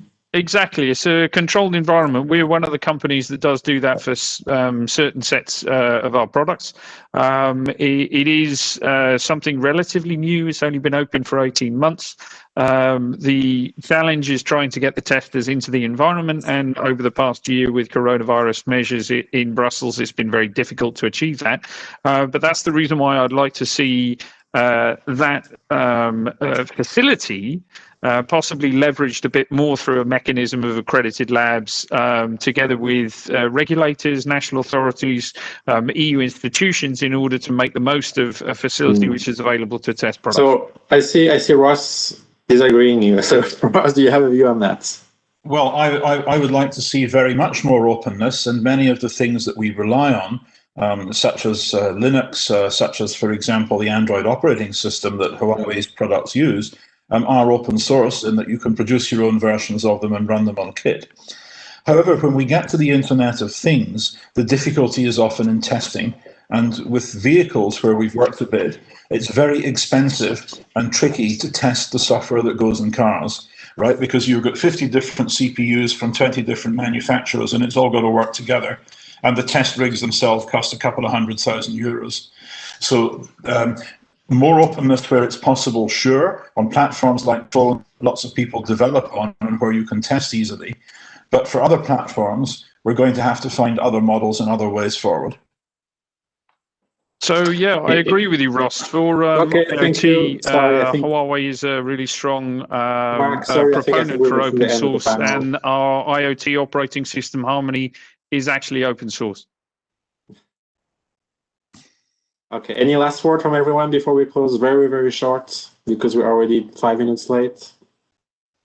Just to very, very quick, in 30 seconds, just to say on this question regarding the open code, I mean, when it comes to the end of life, when the product is no longer being updated, at least then the manufacturer should release the code and give the owners of the device an opportunity to make sure that the devices are safe in the future. Oh, great. Okay, great way to conclude and have a forward-looking proposal. Thank you, Federico. So we've reached the time for the end of the panel. So I'd like to thank all the panelists, Ross, Mark, Aristotelis, Federico. Thank you so much for this discussion. I think it was really enlightening. So to conclude, I would say that there's definitely a move towards more proactive policies by governments in this area. That means minimum requirements, but we see actually it goes much beyond. There are also the rule of liability law, of insurance, of certification. So it's a much broader area than just minimum requirements, right? And as a last word, I would just like to mention that at the OECD, I recently authored 2 reports on this issue. So it will be published in 2021, next year in January. So I invite you to just look at the OECD websites to read them or to reach out to me. It'll be a pleasure for me to circulate them. And thanks again for everyone to participate to the panel. Thank you. Have a good day. Thanks very much. Thank you. Okay. Thank you very much. Thank you very much.